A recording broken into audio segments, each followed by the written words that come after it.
Anna was born in 1983 in Belgrade, Serbia. She pursued her passion for the French language and literature, earning a bachelor's degree from the University of Belgrade. In 2005, she moved to the United States and eventually gained dual citizenship after settling in Virginia. Anna began her career as a hotel housekeeper, but her hard work, dedication, and kindness quickly impressed her employers. This led to various prestigious job opportunities at luxury hotels and resorts in New England, including the Wheatley Hotel in Lenox, Massachusetts. While working at Wheatley, Anna met Brian Walsh.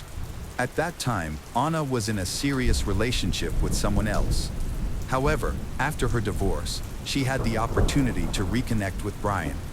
In 2014, Brian was a complicated man with a troubled past.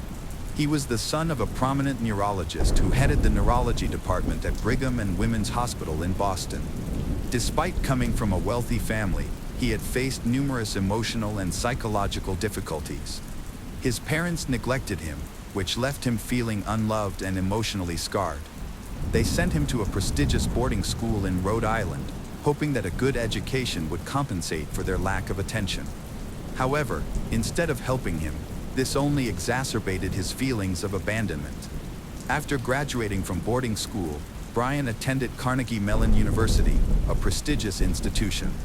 However, he did not remain there long, as he was forced to leave to enter a mental health facility. Although Brian's parents were able to pay for his treatment, they could not agree on who would be responsible for his care. As a result, he was compelled to leave the facility without the support he needed. Brian lived a varied life and often displayed his love of luxury. One notable occasion was when he bought the entire stock of white truffles at a restaurant in Boston, highlighting his wealth. Even as a teenager, he displayed similar behavior, dressing in a suit and tie while sipping Pepsi in the lobby of the Ritz-Carlton, mingling with high-profile brokers. In 2015, Brian's life changed when he met Anna, and they became engaged. They eventually married and welcomed their first child, followed by 2 more children in the subsequent years. However, their life together faced obstacles, including legal issues stemming from fraudulent art sales. Brian used Anna's eBay account to sell 2 Andy Warhol paintings, claiming that they were originals and that he needed to sell them due to a recent renovation. A buyer from California paid $80,000 for the paintings, but upon receiving them, discovered they were fakes and sued Anna and Brian. The buyer alleged that Anna exploited her connections in the hospitality industry to build trust, which enabled her husband to sell the forged artwork. It remains unclear how much Anna knew about Brian's fraudulent activities. However, she wrote a letter to the judge commending Brian for his dedication as a stay-at-home father. While trying to support him, she is also preparing for the possibility that he could face a long prison sentence. She has begun moving her and her son's belongings into a separate home in Washington, D.C., suggesting that she plans to move there permanently. Anna was an extraordinary individual, both in her professional and personal life, known for her dedication and kindness. Those around her felt her influence, and her positive impact was undeniable. One of Anna's defining characteristics is her dedication to her work. She approaches tasks with seriousness and never takes the easy way out. Her confidence and expertise shine through, enabling her to achieve outstanding results. Despite Anna's demanding career, her 3 sons remained her top priority. She was a devoted mother who always put her family first. Her relentless efforts were fueled by a strong desire to give her children the best life possible. Anna's 3 sons mean everything to her, and she cherishes every moment spent with them. Although she often has to travel for work, she makes sure to stay connected with her children. Modern technology, including texting, phone calls, and FaceTime, allows her to keep in touch with them no matter where she is. This connection gives her a sense of security and helps maintain a close relationship with her children. While Anna excelled in her career, Brian stayed home to care for their 3 sons. This situation arose from Brian's involvement in an art fraud case, which led to him being placed under house arrest. With Anna frequently away, Brian took on the important role of ensuring the boys were well cared for. He aimed to create a loving and supportive environment for them, understanding that they depended on him. He took this responsibility seriously by spending quality time with his children and providing them with all the care they needed. In addition to creating a cozy home, Brian worked hard to keep it tidy and functional. On New Year's Eve 2022, Anna and Brian welcomed a close friend into their home at 8:30 p.m. to celebrate together. Anna greeted the friend cheerfully while Brian prepared dinner in the kitchen. The three enjoyed the evening by taking photos and discussing future plans. The friend left at 1:30 a.m., and everything seemed normal in their household. However, on New Year's Day, the friend texted both Anna and Brian to thank them for a fun evening, but only Brian replied, and Anna did not respond, which was unusual for her. Anna had booked a flight for January 3rd from Logan International Airport to Washington, D.C. However, on January 4th, her superiors at Tishman Speyer and her husband, Brian, reported her missing. During the investigation, detectives spoke with Brian, who stated that on January 1st, 2022, Anna left home early to catch a flight due to a company emergency. He mentioned that she used a rideshare service to get to the airport, but he was asleep when she left. However, detectives could not confirm whether Anna had called an Uber or Lyft, and they also did not have any records of her boarding a flight on January 1st. Additionally, her credit and debit cards showed no activity. The detectives contacted their colleagues in Washington, D.C. to check Anna's residence there, but she was not found. Investigators and K-9 teams searched the entire Anna family home and the surrounding areas for clues. In addition to the local police, state and county officers were called in to assist with the search and rescue effort. More than 50 officers were actively involved, utilizing their expertise and resources to look for any sign of Anna. Divers also joined the investigation, searching the nearby streams for possible clues. Unfortunately, despite their extensive efforts, no signs of Anna were discovered, and there was no indication of her whereabouts. 6 days after Anna went missing, a local police detective received a ransom email demanding $127,000. The email was sent by Richard Walker from the address 9984@gmail.com at 5:18 p.m. It claimed that they had Anna Walsh and that she had messed up their agreement for the ransom. The sender threatened that if the money was not paid, Anna would not be returned. However, the ransom note did not include any instructions on how law enforcement should respond or fulfill their demands. As investigators investigated Anna's disappearance, they uncovered suspicious background information about her husband, Brian. In the early 2000s, Brian approached his parents regarding a real estate deal for an old, rundown house in Lenox. He suggested that his father fund the renovations, with an agreement to share the profits when the house was sold. However, things changed when Brian's father invested a significant amount, around $500,000, into the renovations. On the night they were set to close the deal, Brian vanished without informing his family. This left his father feeling betrayed and led to a rift between them. Furthermore, the detectives uncovered several troubling details about Brian. In 2019, after the death of his father, he attempted to sell his father's house, even though he had been disinherited in the will. He was also accused of writing $30,000 in bad checks. However, the most alarming finding was from 2014, when he and Anna were engaged. Anna called the police and reported that Brian had threatened to kill her over the phone. However, the case was closed after Anna stopped cooperating with law enforcement. The detective spoke with Anna's mother, who was abroad at the time. She revealed that Anna had urgently asked her to come to the United States and mentioned having a bad feeling about Anna's situation, especially since she was missing. Given Brian's threats and his legal issues, he became the primary suspect in Anna's disappearance. Investigators found that just days before Anna went missing, Brian had hired a private investigator through his mother to track Anna's movements after losing contact with her for 24 hours while she was in Washington, D.C. He had become suspicious, thinking she might be cheating, and had been closely monitoring her social media accounts for any signs of infidelity. During the investigation into Anna's disappearance, detectives uncovered significant information. They discovered that Anna had been in a romantic relationship with a man in Washington, D.C. When they reached out to him, he claimed that his relationship with Anna was open and that they had spent Christmas Eve together. Due to his alibi, he was quickly cleared as a suspect. However, Anna's affair and Brian's knowledge of it raised suspicions about his possible involvement in her disappearance. On January 9th, Brian was arrested for misleading the police during the investigation. His 3 sons, who had previously been in his care, were handed over to the Department of Children and Family Services, DCFS. Following his arrest, Brian pleaded not guilty. His deception took place during an interview on New Year's Day. During this questioning, Brian told detectives that he left home at 3 p.m. to visit his mother but got lost because he forgot his cell phone. However, further investigation revealed inconsistencies in his story. Detectives obtained security camera footage from Whole Foods and CVS, stores he claimed to have visited, but found no evidence of him being there. Additionally, he was unable to provide any receipts for the items he claimed to have bought. This led detectives to search Brian's home in Cohasset, Massachusetts.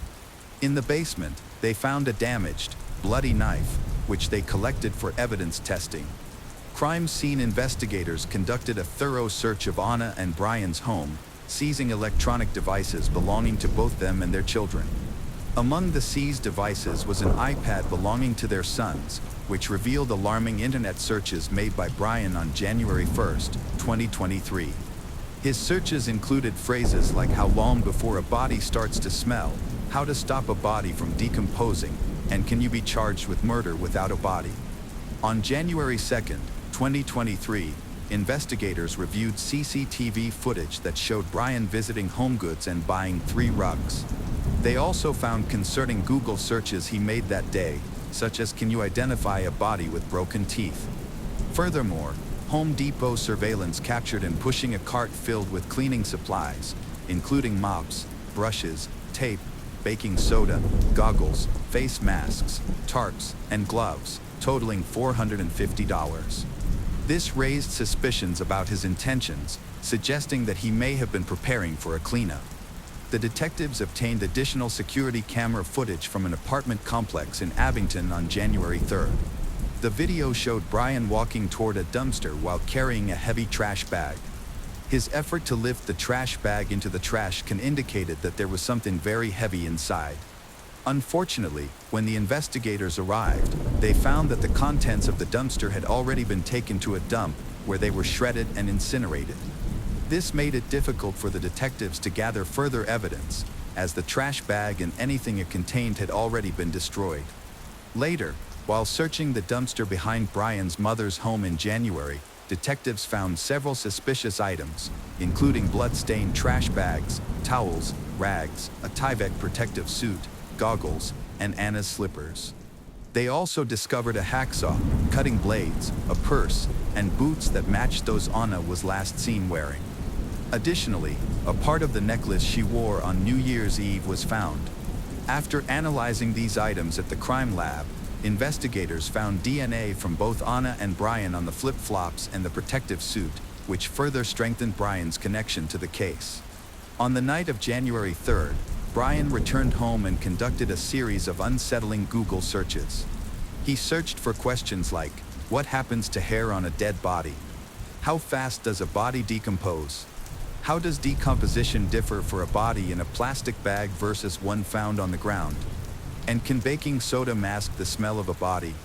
These searches raised further suspicions among detectives, who believed Brian was contemplating how to dispose of Anna's body. They also searched a nearby trash transfer facility and found bloodstains there. On January 18th, just over 2 weeks after Anna went missing, Brian was arrested once again, this time facing charges of murder and unlawful handling of a body. Prosecutors alleged that Brian killed Anna by beating her to death, then handled her remains and disposed of them improperly. His case attracted widespread media attention and public interest due to its mysterious circumstances. The Serbian Ministry of Foreign Affairs, through the Serbian Consulate General in New York, worked closely with the Norfolk District Attorney's Office to gather information for Anna's mother, who was in Serbia. In 2024, Brian Walsh received a 37-month prison sentence for an art fraud case. During the summer of that year, the prosecution informed the media that they were still waiting for DNA test results related to the evidence collected. However, they were confident that the results would be received soon. Brian's legal situation changed when his defense attorney decided to withdraw from the case, feeling unable to effectively represent him. This led to his case being handed over to public defender Larry Tipton, who specializes in criminal defense. When an attorney takes over a case, they must review all relevant information and evidence to fully understand it, identify any weaknesses, and create a solid defense strategy. In Brian's case, this review was particularly difficult due to the large volume of over 1,000 pages of documents to go through. In January 2023, psychotherapist Dr. Robbie Ludwig appeared on News Nation and shared her thoughts on Anna Walsh and her marriage. Dr. Ludwig speculated that Anna might have been in an abusive relationship and could have been in danger. Her views were based on her professional insights, as she had neither met nor treated Anna or Brian. During her appearance, Dr. Ludwig suggested that there could have been complex dynamics in Anna and Brian's relationship. She proposed that Brian may have felt intimidated by Anna's financial success and insecure about his lack of financial contribution to the household. Dr. Ludwig believed that this insecurity could have worsened any existing mental health issues Brian faced, such as depression, anxiety, and anger. Dr. Ludwig's theory suggests that Brian might have felt threatened by the possibility of losing everything he valued, including his wife, Anna, their 3 sons, and their comfortable lifestyle. In the same segment on News Nation, a photo of Anna showed a wound near her eye. She had shared this selfie on Instagram prior to her disappearance, captioning it, "Mild concussion, bruised lip, and a cut vulnerability." However, there is no evidence linking Brian to the injury on Anna. Anna Walsh's friends and family are very worried about giving her a proper burial, believing she deserves a dignified funeral. Unfortunately, they do not have the financial means, and her husband, Brian, who is the main suspect in her disappearance, is not cooperating. Consequently, they cannot proceed with the funeral arrangements until the circumstances surrounding her death are clarified. As of now, formal arrangements for Anna's funeral have not been made. The case of Jason Corbett. Jason Corbett was a 39-year-old businessman from Limerick, Ireland, known for his cheerful, kind, and energetic personality. He had a twin brother named Wayne and a sister named Tracy. In 2003, when Jason was 27, he married Margaret Fitzpatrick. They soon had a son, Jack, and a daughter, Sarah, who they cherished deeply. Their family life was filled with happiness in Ireland, but that joy came to an abrupt and tragic end. In 2006, shortly after Sarah was born, Margaret, who had a long history of asthma, had a severe attack. She woke Jason up in the middle of the night, struggling to breathe. Despite Jason giving her medication and an inhaler, her condition worsened. In a panic, he called an ambulance, but sadly, Margaret passed away on the way to the hospital. After losing his wife, 30-year-old Jason Corbett, a director of a small packaging company in Ireland, was left to care for his 2-year-old son and 3-month-old daughter alone. His friends noticed his deep grief and difficulty managing the loss. A year later, Jason decided to hire a nanny and housekeeper to help with his children. He connected with Molly Martins, a 25-year-old American woman, for the position. Molly arrived in Ireland from the United States in March 2008, and Jason's longtime friend picked her up at the airport. However, the friend immediately had doubts about Molly's suitability for the job, feeling she wasn't the right fit.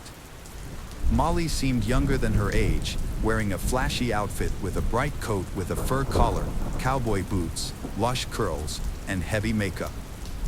To that friend, Molly looked more like a theater actress than a babysitter. Molly Martins grew up in Knoxville, Tennessee. She dropped out from Clemson University and decided to start a new life in Ireland. She quickly forms a close relationship with Jason's son and daughter, showing them tenderness and care. Jason's close friends soon noticed how he gradually recovered from the loss of his first wife. Margaret, he becoming more lively and engaged. Feelings developed between Jason and Molly, leading to a romantic relationship. The couple, along with Jack and Sarah, went on a vacation together. They enjoyed their time and grew closer, starting to plan their future together.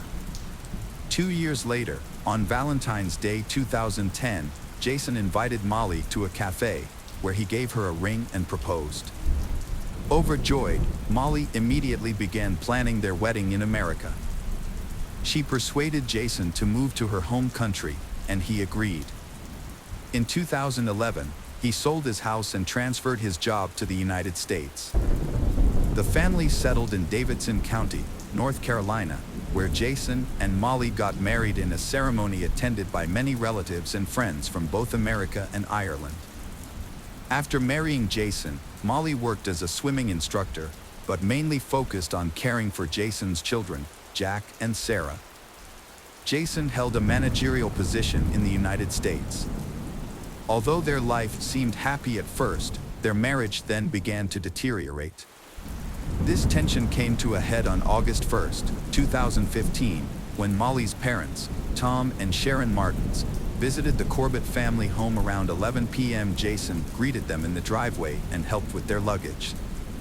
Tom brought a baseball bat as a gift for Jack, Jason's son, who was out at a party with friends and did not receive the gift immediately.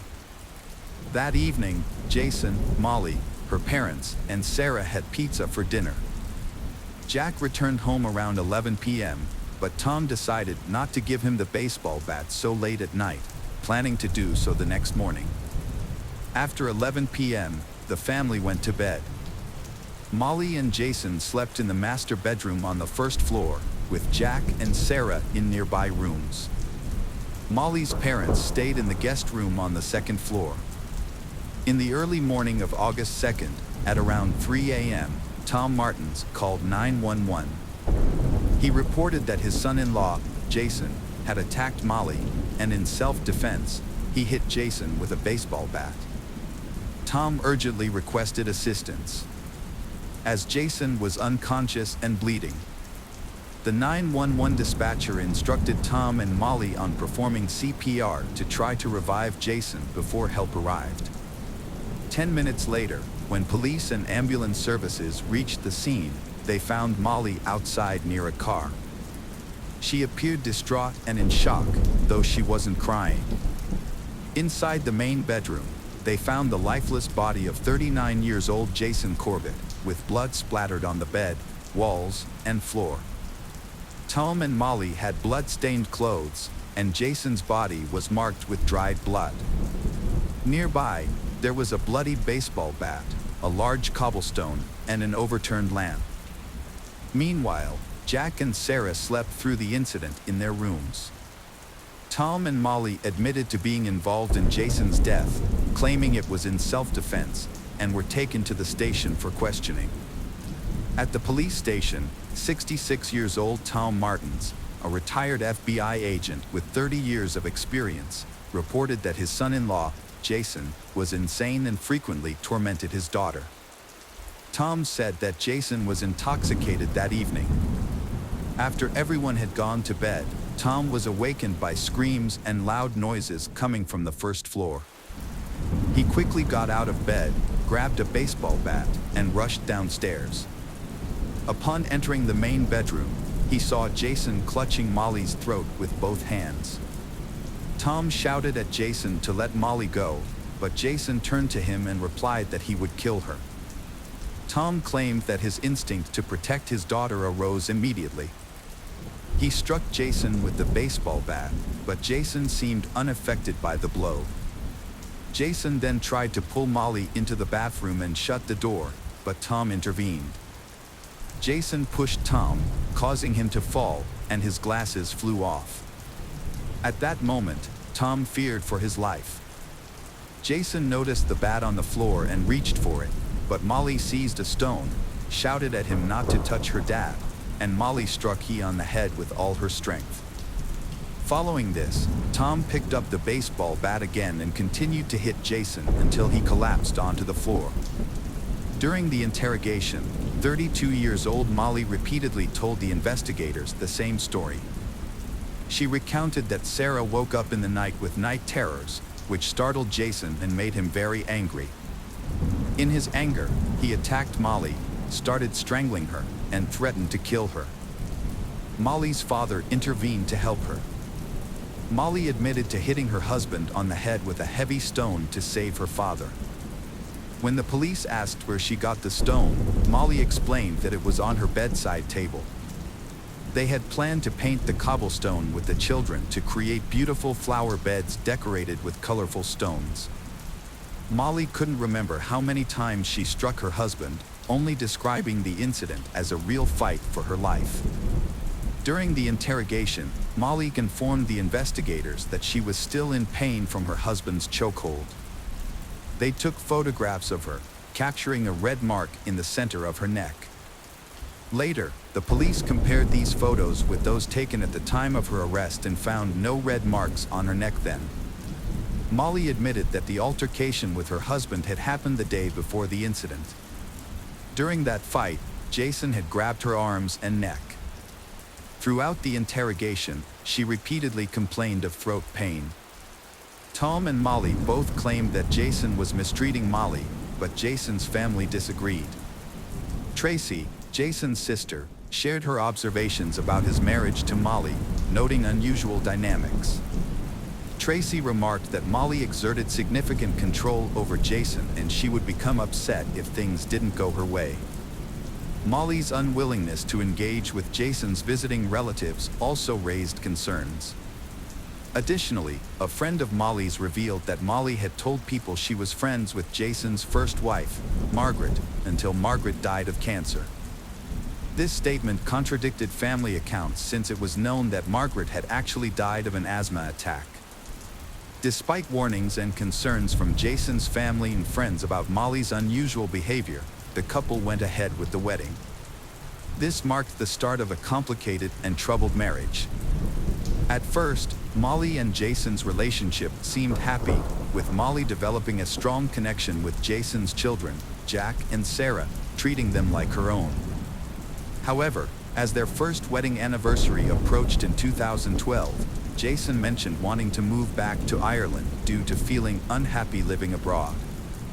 This marked the beginning of problems in their relationship. While Jack and Sarah called Molly their mother, Jason was hesitant about Molly adopting them legally. He wanted his children to preserve the memory of their biological mother, Margaret. During this period, Molly's behavior began to change noticeably. Jason became increasingly concerned about her mental health, suspecting that she might have a psychological disorder. He noticed a marked contrast between her initially kind character and her later behavior. He perceived she is more manipulative and controlling. Molly began to isolate Jason from his family and would often limit his phone conversations with them to just a few seconds. After the unexpected death of Margaret, Jason named his sister, Tracy, as the legal guardian for his children, Jack and Sarah, in case he passed away. Tracy knew that if anything happened to Jason, Molly would fiercely challenge the custody of the children. When Jason died, Tracy quickly went to North Carolina to apply for custody. Jack and Sarah expected to have a legal battle with Molly, who also wants custody of the child. During their troubled marriage, Molly consulted a lawyer to understand her rights regarding Jason's children if they divorced. Her lawyer advised her to document their disputes and gather evidence against Jason. As a result, Molly secretly recorded their conversations. In these recordings, Molly seemed disengaged, often ignoring Jason's repeated questions as he raised his voice. A close friend of Molly revealed that, although Molly rarely talked about her marital problems, she began expressing negative feelings about Jason after his death. Molly confided in her friend that Jason was controlling and abusive, claiming he forced her into intimate acts, verbally abused her, and treated her increasingly worse over time.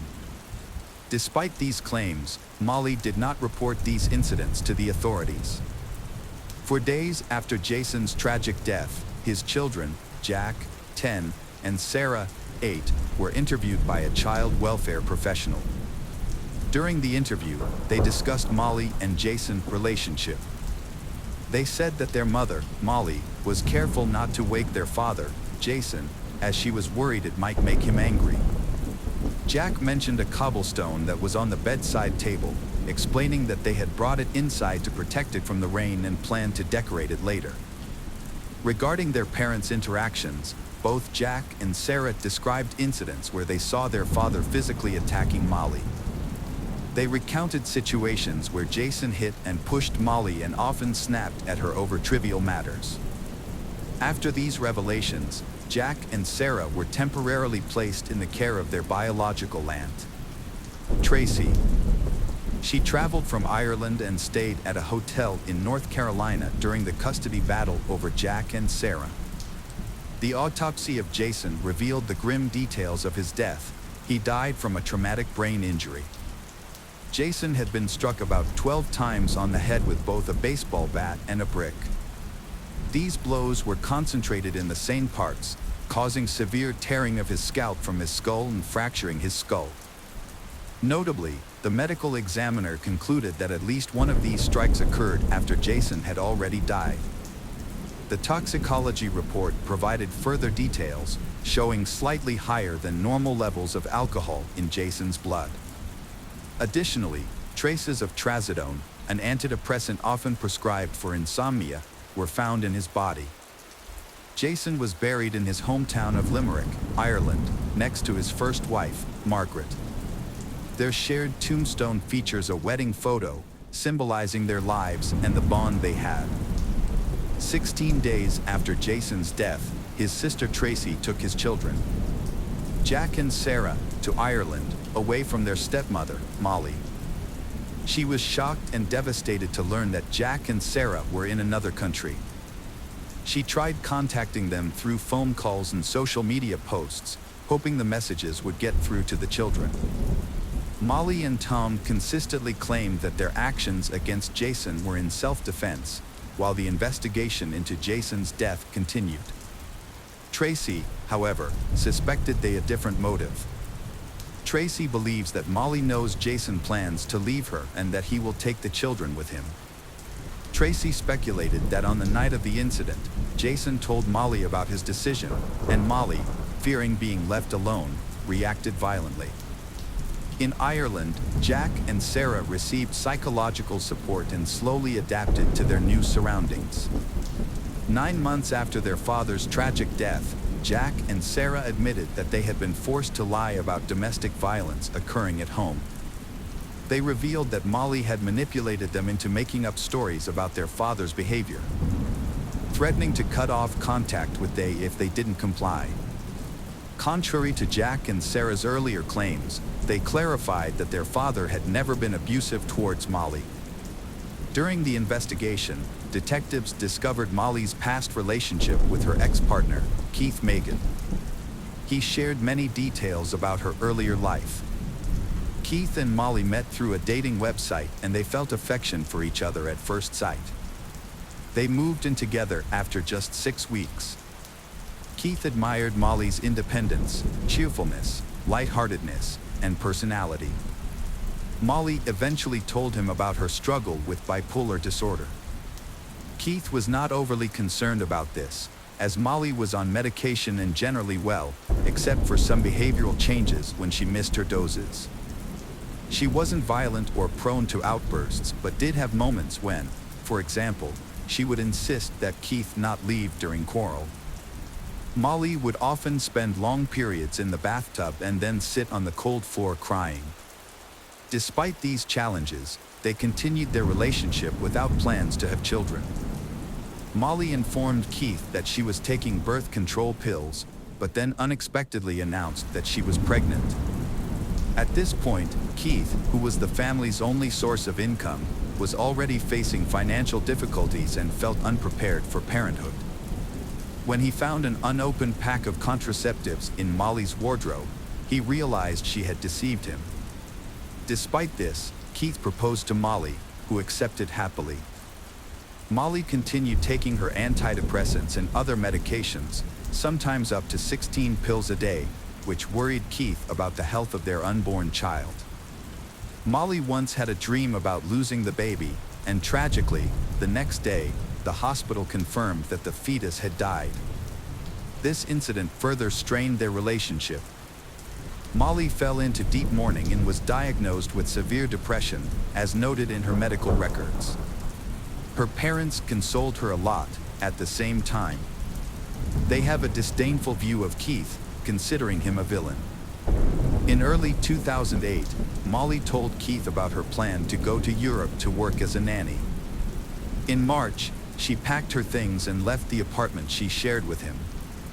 10 days later, Molly called Keith to let him know she was in Ireland, had found a job, and everything was going well.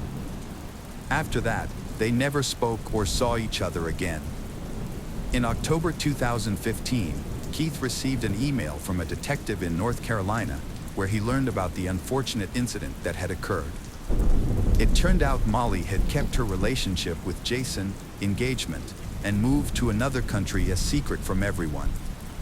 Keith admitted that when he saw an interview of Tom and Molly, in which they described Jason as evil and scary, nevertheless, Keith did not find their story convincing and thought their expressions were fake.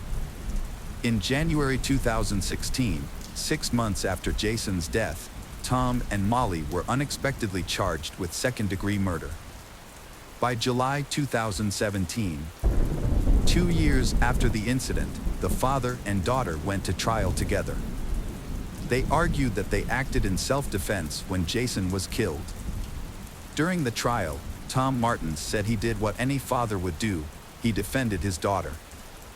He felt it was a life-or-death situation and did everything he could to keep Molly and himself safe. Tom admitted to hitting Jason with a bat, and he stopping only when he felt Jason was no longer a threat. The prosecution argued that the force of the blows suggested strong hostility, not just an act of self-defense. An expert who analyzed the bloodstains deduced that some blows occurred when Jason's head was 30 to 50 centimeters from the ground, suggesting that Tom continued hitting him even when he was already down and no longer posed a danger. The bloodstains on the lower part of Molly's pajamas indicated her proximity to Jason during these blows. A long, light-colored hair, possibly Molly's, was found in Jason's hand, but it was not analyzed. The autopsy revealed defensive injuries on Jason's left hand, but none on his right, which he might have used to grab Molly by the neck. During the trial, Lieutenant Frank Young, responsible for documenting injuries on Tom and Molly on the night of the incident, testified. He recounted seeing Molly inflict injuries on her neck. He repeatedly told her to stop and noticed that besides the dried blood on her cheek, forehead, and hair, there were no other injuries. Similarly, Tom did not have any injuries on the front of his shirt, although there was blood on his watch dial, under his fingernails, and his glasses were unbroken. Paramedic Amanda Hackworth also testified that when she arrived and examined Jason's body, his torso was already cold with dried blood patches. This conflicted with Molly's claim that they had immediately called 911 after Jason lost consciousness and collapsed. The trial revealed that Jason had a life insurance policy, with Molly as the beneficiary. It was also disclosed that Jason often sent money to Molly's parents. For instance, in 2011, he sent $50,000 to Tom, supposedly for wedding expenses. During the trial, a neighbor testified that he spent the evening with Jason, drinking beer from about 3:30 p.m. to 8:30 p.m., and described Jason as very relaxed. He saw Tom and his wife arrive at the Jason residence, where Jason greeted them and helped carry heavy bags from their car into the house. His interactions with his in-laws were also described as calm. The court heard testimony from a nurse who had met with the couple before the tragic. She stated that she prescribed trazodone to Molly just days before the incident. On July 30th, 2015, Jason visited the hospital, expressing concerns about his frequent dizziness, tension, and sudden anger. After 9 days of testimonies, discussions, and reviewing crime scene photos, the jury delivered a verdict in just 3 hours. Molly and her father, Tom Martins, were found guilty of second-degree murder and sentenced to 20 and 25 years in prison, respectively. The case is not completely over. Although justice has been served to the guilty party, Just an hour after the jury delivered its verdict, a juror accidentally revealed outside the court that they had discussed Jason's case before the formal deliberation period, which is a significant violation of legal protocol. Following this revelation, the defense quickly requested to overturn the conviction, citing the jurors' misconduct. However, the trial judge rejected this request. A year later, the defense appealed to the appellate court, pointing out several investigative errors. One issue was the blood stains on Tom's shorts. The prosecution suggested these stains, assumed to be Jason's blood but never tested, indicated Tom was standing over Jason during the assault. The prosecutor argued that testing every blood spot was impractical and unnecessary. The defense also highlighted the importance of Jack and Sarah's initial statements. Jack and Sarah had initially claimed their father was abusive towards Molly and expressed fear of him. The defense argued that the siblings later retracted their statements, admitting they lied due to pressure from professionals to change their testimony. On February 4, 2020, the North Carolina Court of Appeals decided that Tom Martins and Molly should receive a new trial. This decision was later upheld by the North Carolina Supreme Court. As a result, both were released on a $200,000 bond while awaiting the new trial.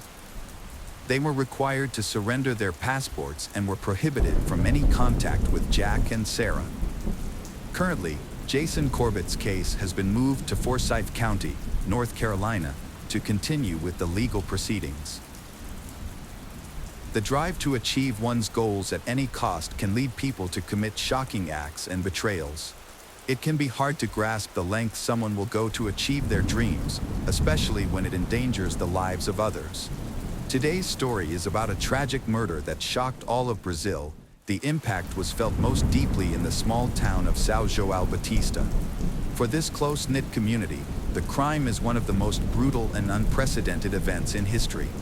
Flavia Godinho Mafra was born on April 19, 1996, in São João Batista, a peaceful town in the southern Brazilian state of Santa Catarina, grew up in Canalinha. As the youngest child in a large, loving family, her parents worked hard to support their children. Flavia was kind, friendly, and outgoing. She excelled in her studies and had a passion for music, always surrounded by friends. From a young age, she dreamed of becoming a teacher and had no plans to leave her hometown. After attending a local teacher training college, she graduated and began teaching at the elementary school she had once attended. At 20, Flavia met Valdeli Mafra. They quickly fell in love and started dating. In the summer of 2019, Valdeli proposed, and Flavia happily accepted. They got married that October, and just 2 months later, they received wonderful news. They were going to have a baby. Their joy was beyond words. In another development, Rosalba Maria Grime was born in 1994 in Canalinha, a town in Santa Catarina. There is little information available about her early life or family background. From a young age, she was seen as unusual. People often felt she exaggerated stories, fabricated achievements, and sought to appear more important, making it hard for them to take her seriously. As she grew older, Rosalba increasingly craved attention by playing on others' sympathy. She would create tales of personal struggles and serious health issues she claimed to be facing. In one troubling incident, she tried to prevent a boyfriend from leaving by telling him she had a terminal illness, begging for his companionship during what she described as her final months. When her deception continued for a long time, she suddenly claimed to have made a miraculous recovery. In 2017, Rosalba married Zelmir Schiestel, a quiet, shy man who was easygoing and agreeable. Rosalba had taken the initiative to propose the marriage, and Zelmir simply nodded in agreement. They moved into a small home in a peaceful residential area on the outskirts of town. Rosalba worked as a librarian at a local school. However, her co-workers had mixed feelings about her, primarily because of her dominant demeanor and reputation for being dishonest. For the first 3 years of their marriage, Rosalba struggled to conceive, with doctors suggesting that she might never be able to have children.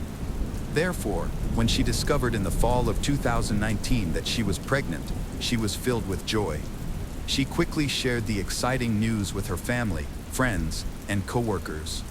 Overcome with happiness, Rosalba even posted a picture of her positive pregnancy test on social media, announcing it to everyone she knew. In the weeks that followed, she was inundated with congratulations for her and the baby. Her husband and family treated her like a queen, shielding her from stress, taking care of everything for her. Even co-workers who had not been particularly friendly with her before began to show kindness, recognizing how long she had hoped to be a mother. In December of that year, Rosalba faced a heartbreaking event. She suffered a miscarriage in her 3rd month of pregnancy, leaving her deeply shocked and silent about her loss. Instead of sharing her pain, she chose to act as if she were still pregnant. She seemed determined to maintain the facade, perhaps knowing she might not have another chance to conceive. To support her ruse, she started wearing loose clothing and eating more to create the appearance of being pregnant. Meanwhile, a troubling plan began to emerge in her mind. About 2 months after she lost the baby, news spread at the school about the pregnancy of a young teacher named Flavia, who received many congratulations. Until that point, Rosalba and Flavia were not close. They had rarely interacted. However, Rosalba shared several fabricated stories in order to gain sympathy. She added Flavia on social media and began messaging her every day, suggesting they go for walks or chat since their due dates were similar. Rosalba asserted that they would have much in common.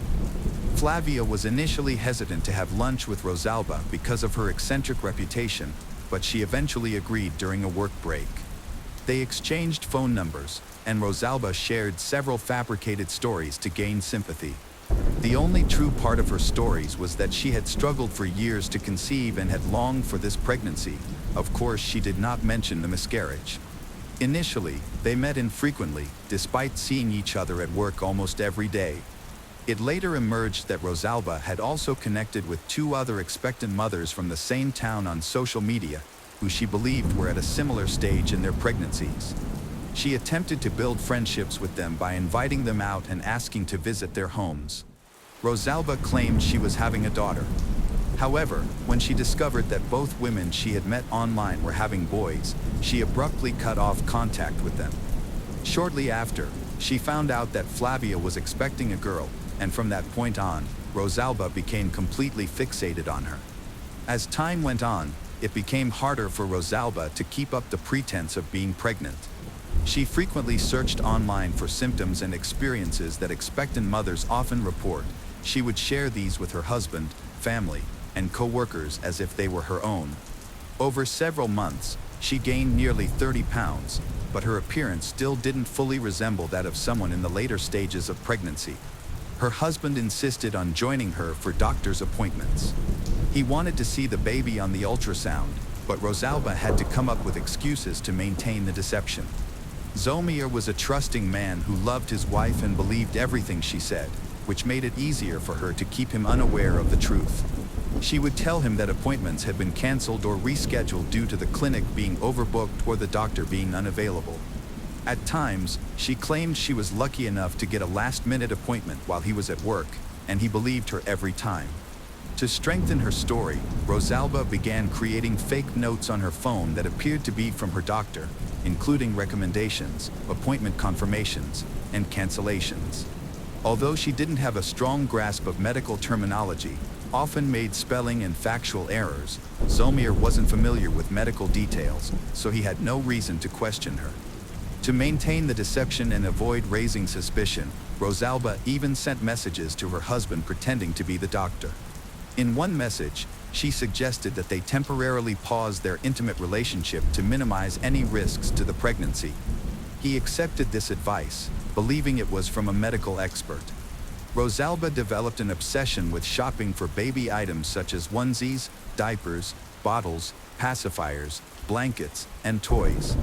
She frequently visited stores with her husband, mother, or sister, but eventually, all her attention turned to Flavia. In July 2020, Rosalba organized an emotional maternity photo shoot. In the photos, she wore a flowing pregnancy gown and held tiny baby booties and a onesie while her husband lovingly embraced and kissed her belly, while she smiled sweetly for the camera. Everything appeared so genuine that no one suspected anything amiss. Those photos would later become part of the criminal case files. By early June 2020, Flavia and Rosalba were almost inseparable, spending time together every day, sharing thoughts, and planning for the future. However, it was always Rosalba who took the initiative. Flavia, being kind and empathetic, found it hard to say no. Whenever she tried to reschedule, Rosalba would play on Flavia's sympathy, claiming she was going through personal issues, needed someone to talk to, which worked every time. Rosalba was closely watching Flavia, asking her about her symptoms, doctor visits, and medical tests. She would then share those details with her own family and husband as if they were her own experiences. Rosalba imitated Flavia's walk, mannerisms, food cravings, and even how she held her back or moved awkwardly. Valdelli disapproved of his wife's new friendship and was upset about the time they spent together, which created tension in their marriage. They argued about it several times, but Flavia, being gentle and compassionate, couldn't bring herself to reject or ignore Rosalba. By mid-July, Rosalba had told people that she was due to deliver her baby, but she concocted another lie, claiming that the doctors had incorrectly calculated her due date. Meanwhile, she was secretly planning something disturbing, a scenario so dreadful. In August, Rosalba started planning a surprise celebration for Flavia to honor Flavia's upcoming baby. She chose decorations, invited guests, and set up a special photo area. Flavia, wanting to be polite, initially tried to decline the party. However, Rosalba became emotional, claiming she had put in a lot of effort and truly wanted to give Flavia a meaningful experience. Eventually, Flavia reluctantly agreed, unaware of the twists ahead. The celebration was scheduled for August 27, 2020. Rosalba managed all the details, promised to send the location and final arrangements to the guests. However, the day before the event, Rosalba contacted each guest and claimed the celebration had to be postponed due to unexpected issues. She assured them she would provide a new date and time soon. Her explanation was convincing, and no one questioned it, nor did anyone reach out to Flavia, who remained completely in the dark. On August 27th, at the originally planned time, Rosalba picked up Flavia, telling her they were going to the baby shower. Because it was meant to be a women-only event, Flavia's husband, Valdelli, stayed home. He walked his heavily pregnant wife to Rosalba's car, completely unaware this would be the last time he saw her. As they drove, Flavia was oblivious to their destination. Rosalba said it was a surprise, and a few minutes into the drive, she suggested Flavia wear a blindfold to keep it a secret. Flavia hesitated but eventually agreed, not sensing any danger. During the drive, Rosalba kept the conversation light to help Flavia feel relaxed and avoid raising any suspicions. They went to an abandoned ceramics warehouse in Canalinha's Galera neighborhood. After helping Flavia out of the car while she was still blindfolded, Rosalba guided her into one of the old buildings. The silence and strange smell likely made Flavia uneasy. When she reached up to take off the blindfold, Rosalba suddenly struck her head with a heavy brick. Rosalba hit she multiple times until she collapsed on the floor. In a final act of violence, Rosalba punched her in the face. It seemed Rosalba had wanted to hurt her as much as possible, despite once calling her a friend. Without checking if Flavia was still alive, Rosalba hurried to carry out the next phase of her horrific plan. She had brought a box cutter, some rags, and a blanket to the scene. With a steady hand, she began to cut into her friend, Flavia.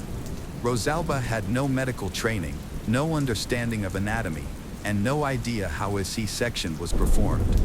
Despite this, she started slicing into Flavia's abdomen with the box cutter, trying to retrieve the baby.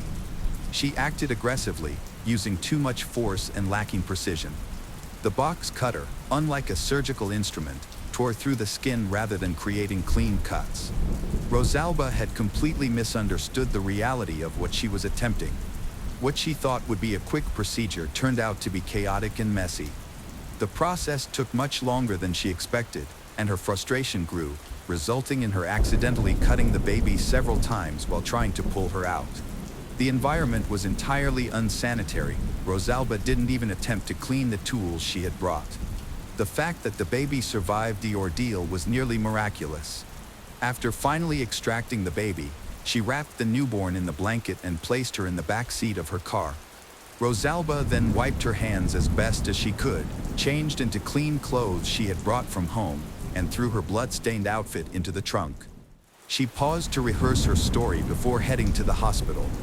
In her haste, Rosalba forgot to properly close the trunk of her car, and while waiting at a red light, it popped open enough to expose the bloodied clothing inside. Passengers in the car behind her noticed this and immediately called the police, providing a description of the vehicle and the direction it was heading. Minutes after Rosalba arrived at the hospital, officers intercepted her at the entrance as she carried a blood-soaked bundle in her arms. She told them it was her baby and that the newborn needed urgent medical attention.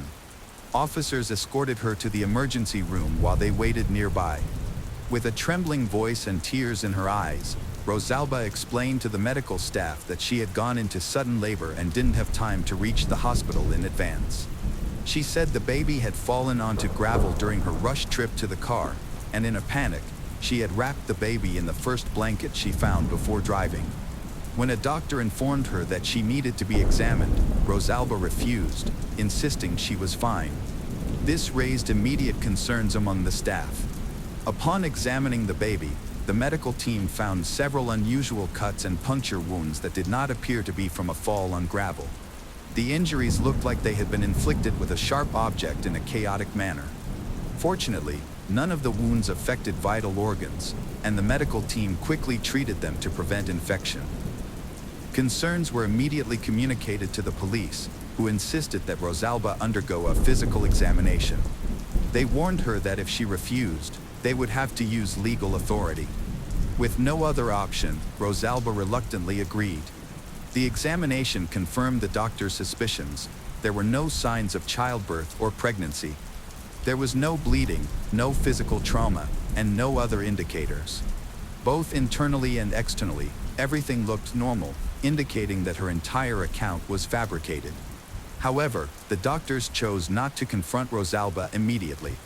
Instead, they asked her to call her husband, Zomir, and request that he bring her personal documents since she only had her driver's license with her. They needed to investigate where the baby had come from and the source of the unusual wounds on the newborn. The condition of the baby suggested a delivery in an unsanitary setting, but the full extent of the horrifying crime had yet to be uncovered. Rosalba called Zomir, informing him that she was at the hospital and that their daughter had been born, but complications had arisen. She requested that he bring some paperwork and told him where to find it. Unfortunately, she made a major oversight. She forgot about a crucial piece of evidence. While gathering the documents, Zomir inadvertently picked up a medical record that belonged to someone else, specifically Flavia's file. She had taken the folder to review the test results and recommendations and later hidden it in her drawer with her own documents. When hospital staff noticed that the medical file belonged to a woman named Flavia Godinho, who was expecting a daughter in early September, they realized the baby seemed to be hers but was not with her. However, the pressing question remained: where was the real mother? The police immediately began to suspect Zomir could be involved. He was detained, questioned about how he had obtained someone else's medical file and where his wife had gotten the baby. Clearly confused and shaken, he claimed he had no idea what was happening. When informed that Rosalba had never been pregnant, he was visibly stunned. He then asserted that this was not true, stating he had cared for Rosalba throughout her pregnancy and even claimed to have felt the baby move. He presented photos from their maternity shoot and messages he believed were from the doctor monitoring her pregnancy. However, these messages turned out to be incriminating. They were filled with spelling errors and incorrect medical terminology. Authorities quickly discovered that the texts had come from Rosalba's own phone. After laying out all the facts, Zomir broke down in tears, covering his face with his hands. He had truly trusted his wife and was eagerly anticipating becoming a father. Meanwhile, Flavia's husband, Valdelli, had reported her missing.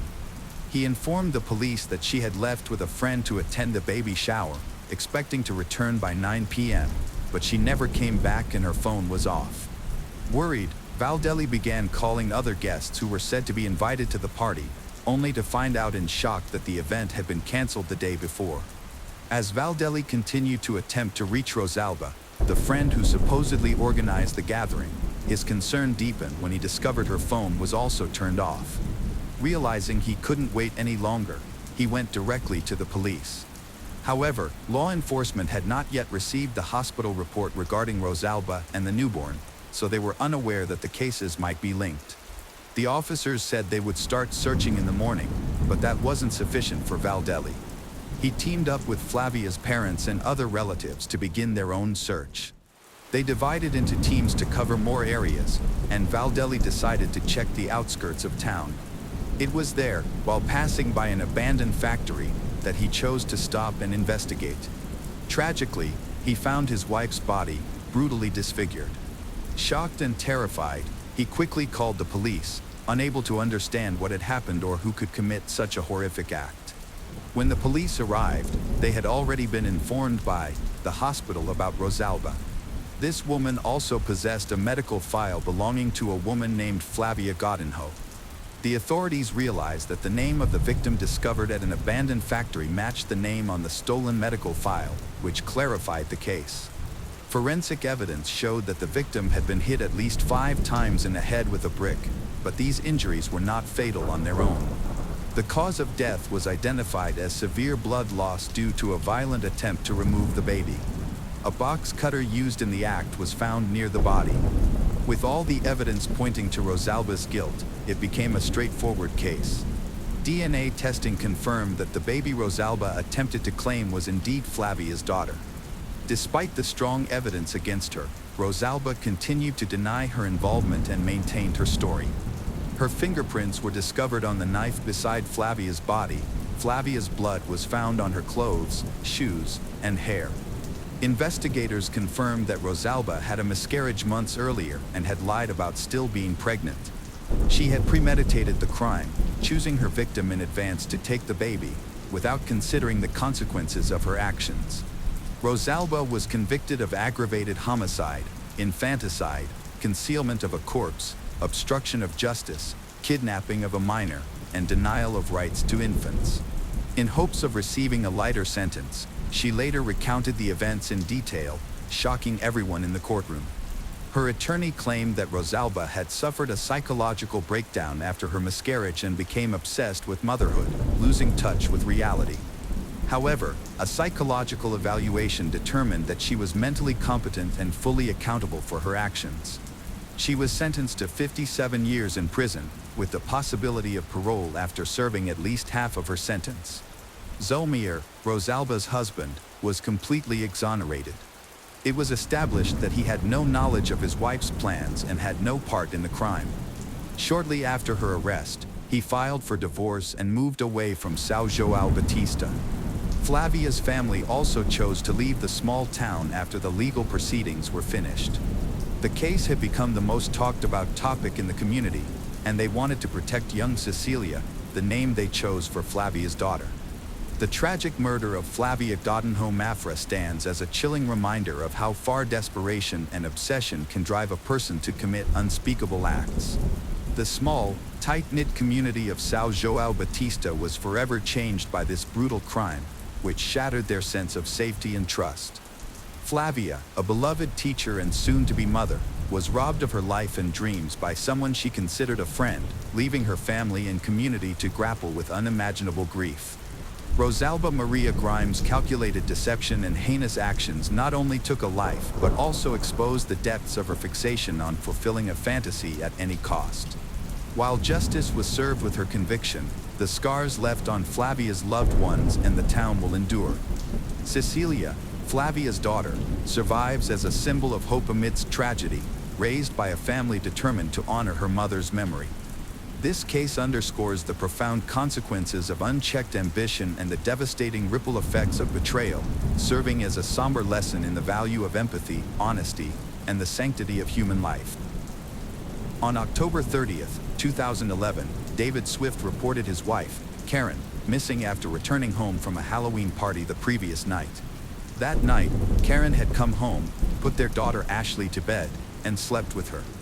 However, when David woke up the next morning, Karen was gone. Karen Swift was a 44-year-old mother of 4 from Dyersburg, Tennessee. She was cheerful and worked multiple jobs, including cleaning houses and teaching aerobics, to support her family. Friends described her as devoted and selfless, often prioritizing others' needs over her own. Despite her efforts to create a stable environment for her children, Karen's marriage to David was marked by conflict. David's controlling behavior became more evident. Friends observed that he was not supportive of Karen working outside the home, which increased tensions between them. David's actions became more erratic as he dealt with jealousy and insecurity about Karen's independence. Reports indicate that he started stalking her during outings and confronted her about her interactions with friends. This atmosphere of tension and control set the stage for the events that followed. Karen and David's relationship was marked by infidelity from both partners. David had previously had an affair that led to the birth of another child. Although they reconciled, their trust remained fragile. In October 2011, Karen filed for divorce due to ongoing marital issues, just 3 weeks before she vanished. This filing was a significant shift in their relationship, causing increased tension at home. David reportedly reacted poorly to the divorce, feeling threatened by Karen's desire for independence. On the night of October 29, 2011, Karen Swift went to a Halloween party in her small town of Dyersburg. She received a call from Ashley to pick her up from a friend's house late that night and fell asleep next to her when they returned home. In the early morning hours of October 30, 2011, David Swift called the police to report that his wife, Karen Swift, was missing. He expressed concern for her safety and was worried about where she might be. This call initiated a formal investigation into Karen's disappearance, prompting the police to gather information about her last known activities and interactions before she went missing. Around 3 p.m. on October 30th, police began their search for Karen Swift. They found her car abandoned on the side, about a quarter mile from her family's home. The car had a flat tire due to a rusty screw lodged in it. When officers inspected the vehicle, they found no signs of foul play inside, but noted that Karen's keys and purse were missing. Forensic tests on the car did not reveal any blood or evidence of a struggle. The discovery of the abandoned car raised more questions about Karen's whereabouts and prompted investigators to widen their search in the nearby areas. David stated that he last saw Karen around 2 a.m. when she came home with their daughter, Ashley, after a Halloween party. David told the police that both Karen and Ashley went to bed shortly after arriving home.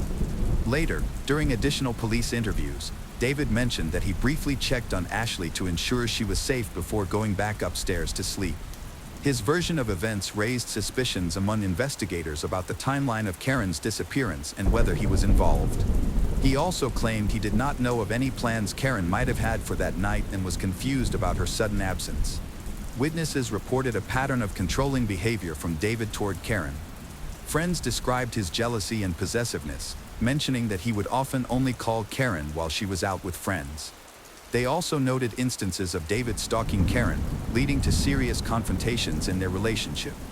These behaviors raised red flags about Karen's safety and were a significant part of the investigation into her disappearance. Detectives gathered evidence and recognized how crucial testimonies were for grasping the complexities of Karen and David's troubled marriage. After Karen went missing, David approached law enforcement and offered to assist in the search for his wife. Notably, he arrived at the local police station using crutches, claiming that he had re-injured his knee, which he had previously operated on a few months prior. The timing of this injury, coinciding with his wife's disappearance amidst their troubled relationship, raised suspicions.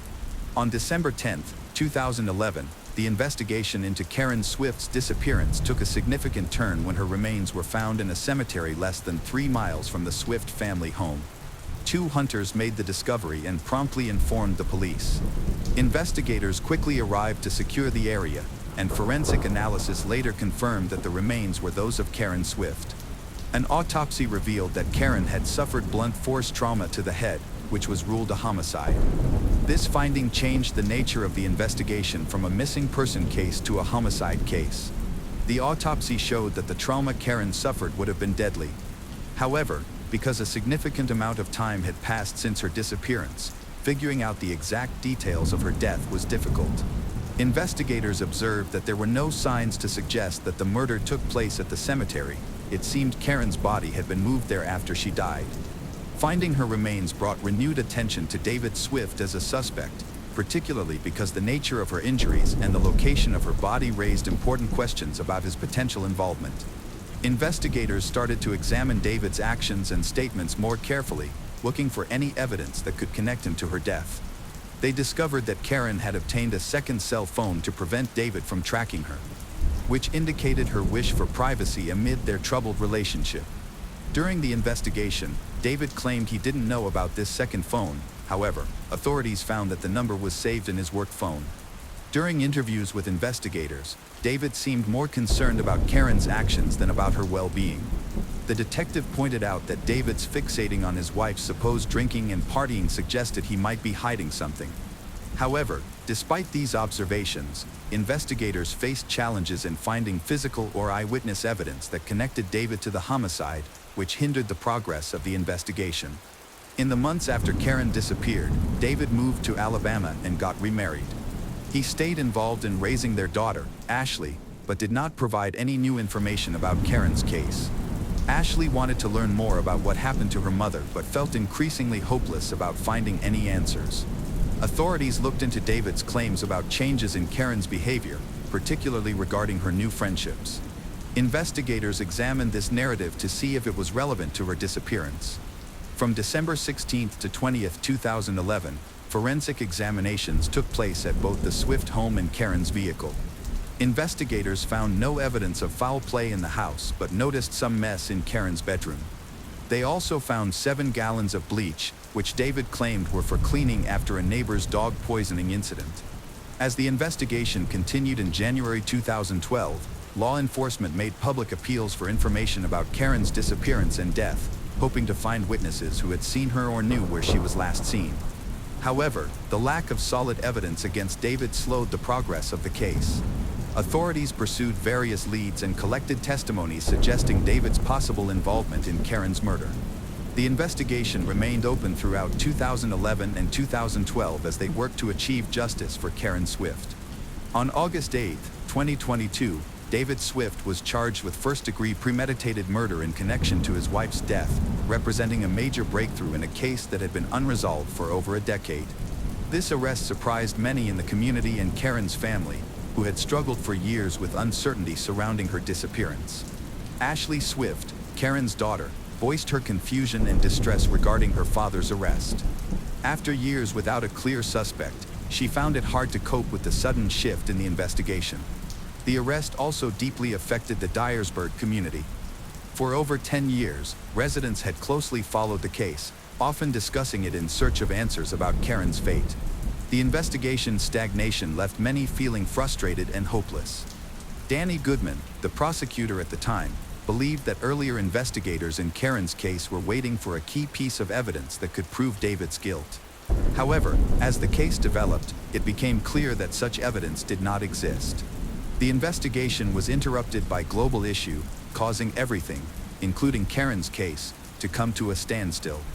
Instead of halting their work, the prosecutors seized this time to examine about 30 large bins of files related to Karen's murder. Goodman confirmed that they never discovered any crucial evidence against David, but they did find that the case resembled a puzzle with a clear motive.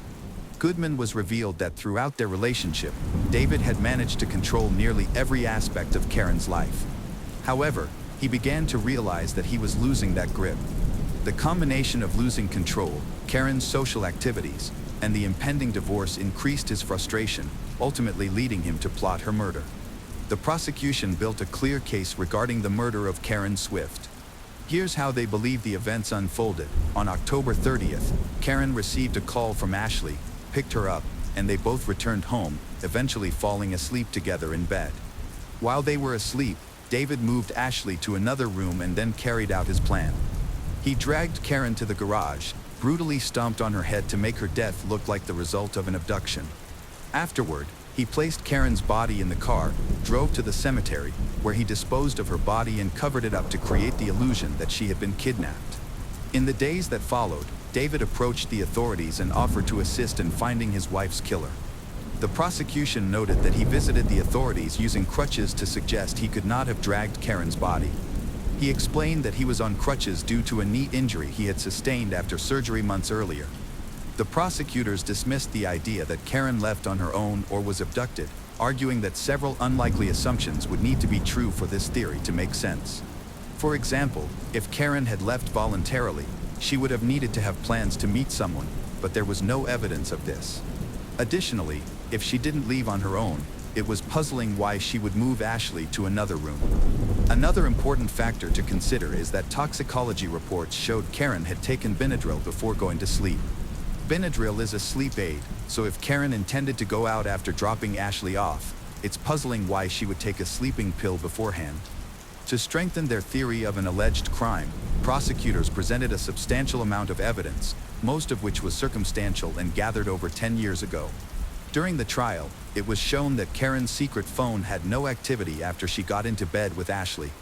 However, a forensic analysis revealed that the phone had been used and that a voicemail was called at 9:55 a.m. on October 30th.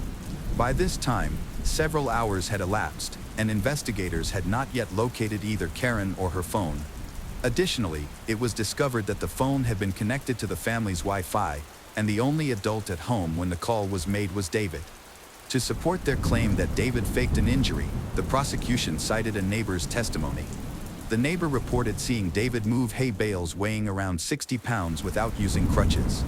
The prosecution put forward a circumstantial case suggesting that David committed murder. However, the defense challenged these allegations. The claims against David were primarily based on the idea that he was a controlling husband. His lawyer, Daniel Taylor, offered a different point of view, arguing that David was not trying to dominate Karen's life but was genuinely worried about his partner. During the trial, it was revealed that Karen struggled with alcoholism and partying. One neighbor reported finding her passed out and naked on their sofa during a party, which led to David being called to pick her up. Testimony suggested that Karen was involved in a buy and sell escort services ring and was interested in dating other men. The defense attorney argued that there was insufficient evidence to support the state's claims about the murder. He pointed out the inconsistency of a murder by stomping if there was no blood found in the garage or the car. He also challenged the prosecution's assertion that David staged an attempted abduction, noting there was no evidence to suggest he left the house that night. Taylor emphasized another critical point: the medical examiner, who originally determined the cause of Karen's death, no longer believed that she had been stomped on the head. The defense maintained that David, who was injured and on crutches, could not have stomped on Karen's head even if it had occurred, as his injured leg could not support his weight while attempting to stomp with the other leg. This argument was further supported by David's physical therapist, who testified that David had significant difficulty walking and lifting. The prosecution had presented a photo of bleach located near the pool, but Taylor argued that this evidence was not strong enough. The defense lawyer dismissed the idea that blood could have been cleaned up with bleach. Ashley contested the prosecution's claims, asserting that it was her mother who moved her to another room.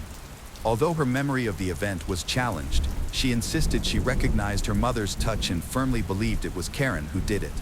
Furthermore, Ashley argued that her father's injury was sufficient to counter the prosecution's assertion that he had attacked Karen. She pointed out that Karen was athletic, and at the time of the murder, her father was physically unable to overpower her.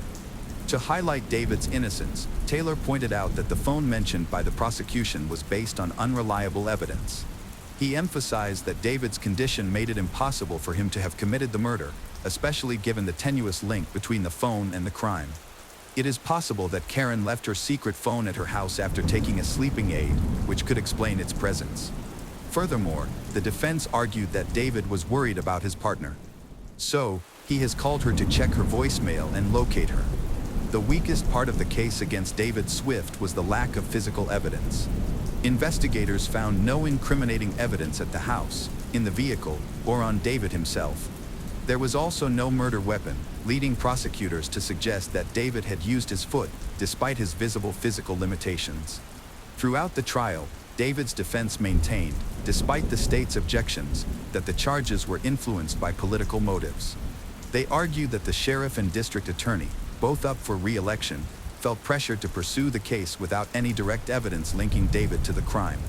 When the jury finished deliberating, they delivered an unexpected verdict, David Swift was acquitted of first-degree and second-degree murder, as well as attempted first-degree and second-degree murder. However, they could not reach a unanimous decision on the charge of voluntary manslaughter, and ultimately informed the judge of their deadlock. This indecision regarding the voluntary manslaughter allegations resulted in a mistrial in June 2024. Since then, there have been new developments in David Swift's case. His ex-wife, Kelly Essman, has accused him of stalking her. In an interview, Kelly shared that she met David on a dating site 3 years after Karen's death, and they married in 2016. In October 2024, the Tennessee Court of Appeals rejected a request from David's legal team to dismiss the voluntary manslaughter charge related to Karen's case, which he has pleaded not guilty to. This charge will be addressed in a new trial. David is currently in custody, waiting for the trial concerning the voluntary manslaughter charge, while also facing separate stalking charges from his ex-wife in Alabama. The complexities of both cases are being reviewed as everyone involved seeks justice.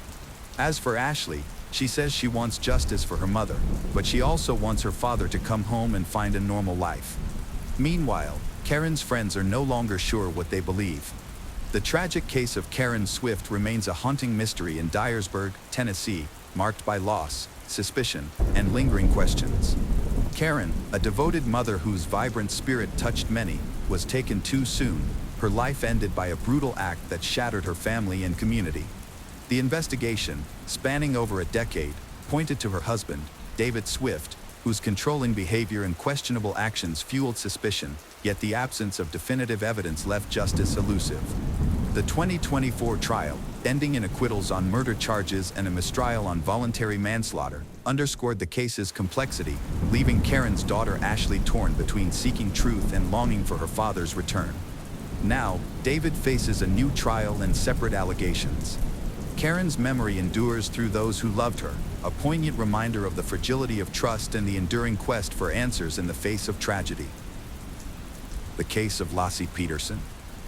Lassie Rocha was born on May 4, 1975, to Sharon and Dennis Rocha.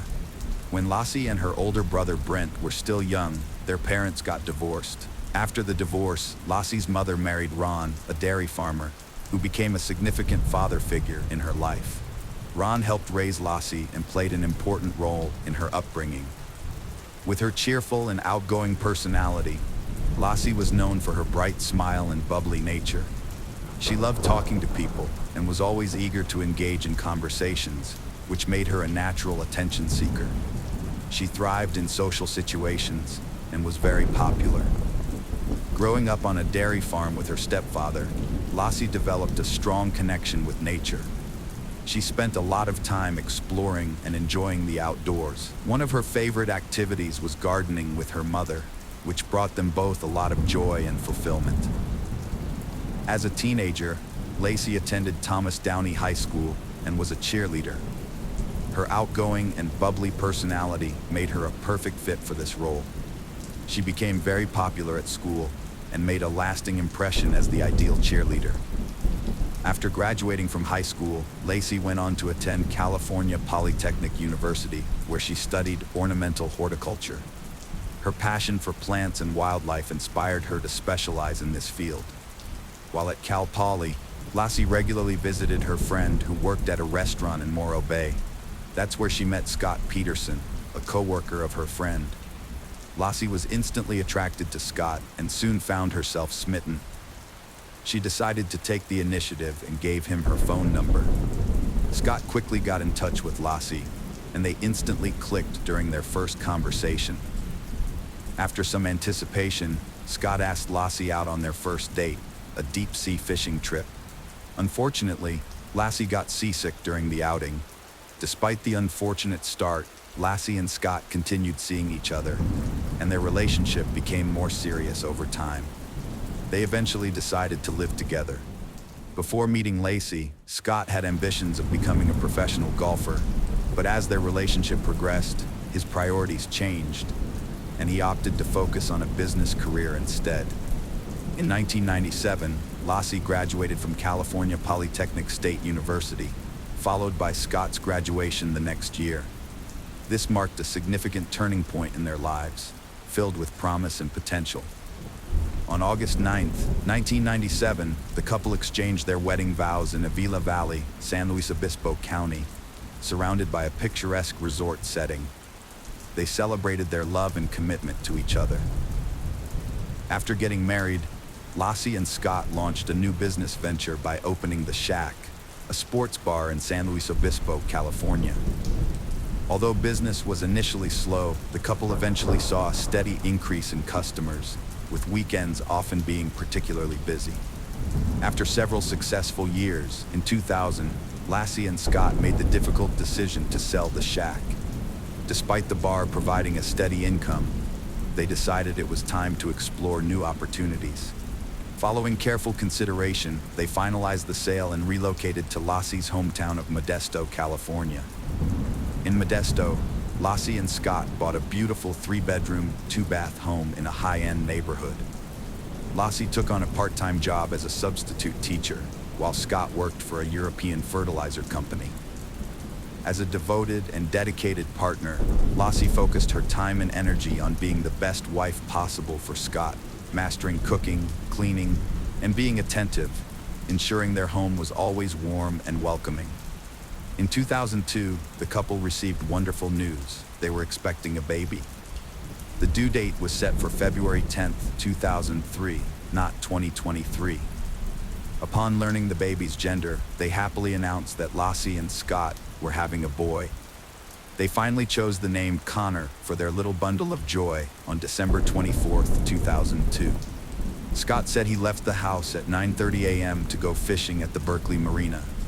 At that time, Lassie had a lot of things planned, according to Scott. She was watching Martha Stewart on TV, getting ready to clean the floor, bake Christmas cookies, and walk their golden retriever Mackenzie at the park. However, around 10:30 a.m., one of their neighbors found Mackenzie wandering around outside their home. The neighbor took Mackenzie back to Scott and Lacey's house and left her in the backyard. When Scott got back home that afternoon from fishing, he said the house was empty. Mackenzie was in the yard, but there was no sign of Lacey. Her car was still parked in the driveway. Scott claimed that after he got home, he took a shower and washed his clothes, which had gotten dirty and wet from fishing. After Scott finished his shower on Christmas Eve, he realized Lacey was missing. As he grew more worried, he decided to call Lassie's mother and stepfather, Sharon and Ron. Unfortunately, neither of them had heard from Lacey all day, and they were getting worried about her safety too. As time passed and Lassie remained missing, Scott and Sharon decided to report her disappearance to the police around 6 p.m. They stressed to the police the urgency of finding Lassie, given her 7-month pregnancy with their baby Connor. During questioning, the police asked Scott about his whereabouts and activities on the day his wife vanished. According to Scott, he went fishing at the Berkeley Marina, approximately 90 miles from their Modesto home. However, the police would later reveal that they suspected foul play in Lassie's disappearance from the start of their investigation. Initially, the police did not treat Lassie's case as suspicious, despite the family's concerns. As the search for Lassie continued, her family publicly defended Scott. To outsiders, Scott and Lassie appeared to be an ideal couple, making it difficult to imagine Scott capable of harming his pregnant wife. As the investigation into Lassie's disappearance continued, the police became increasingly suspicious of Scott. Almost a month after Lassie vanished, the police made a startling discovery about Scott Peterson.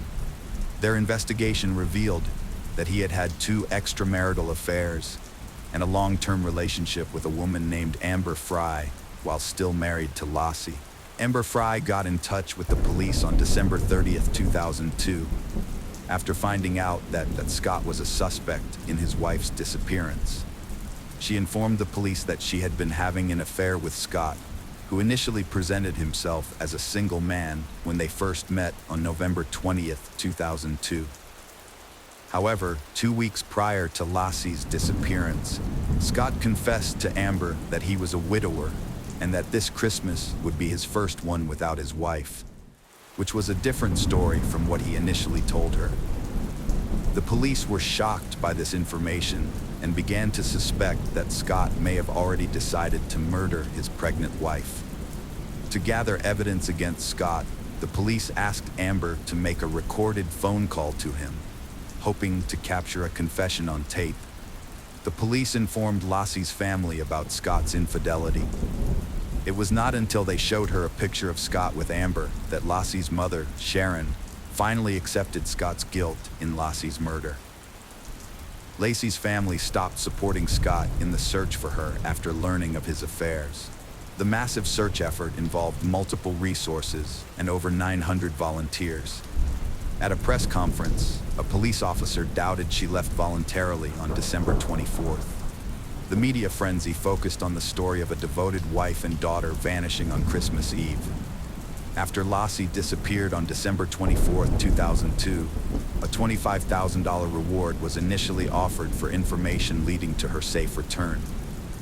As time passed with no leads, the reward was increased to $500,000 to raise awareness and gather more information. Posters of Lossie were displayed prominently in Modesto, California, and a website was created by one of her friend's husbands to spread the news. Months later, on April 13, 2003, a couple walking their dog in the Richmond's Point Isabel Regional Shoreline Park made a horrifying discovery. They found the decomposing body of a male infant. The next day, another person found the body of a pregnant woman on the east side of the Bay Shore, about a mile away from where the baby was found. On April 18, 2003, DNA tests confirmed that the bodies were indeed Lossie and her unborn son, Connor. Lossie and Connor were laid to rest at Wood Cemetery. The Associated Press later discovered that the autopsy revealed disturbing details about Lossie's body. She had suffered 2 cracked ribs, her upper torso had been emptied of internal organs, and her head and limbs were missing. The medical examiner concluded that the baby had died while still in Lossie's womb and was expelled after her death. Furthermore, the autopsy found 1.5 loops of nylon tape around the baby's neck and a significant cut on its body. To investigate Lossie's disappearance, agents from the FBI and the Modesto Police Department searched the residence of Scott and Lacey. They discovered several intriguing clues, including a piece of hair found in Scott's pliers on his fishing boat. A DNA sample from the hair matched Lacey. In addition to searching their home, the FBI thoroughly examined Scott's truck and warehouse, looking for any potential evidence linking him to Lossie's disappearance. They also searched Scott's boat, where they found a homemade anchor. Scott claimed he made the anchor using a 90-pound bag of concrete to repair his driveway.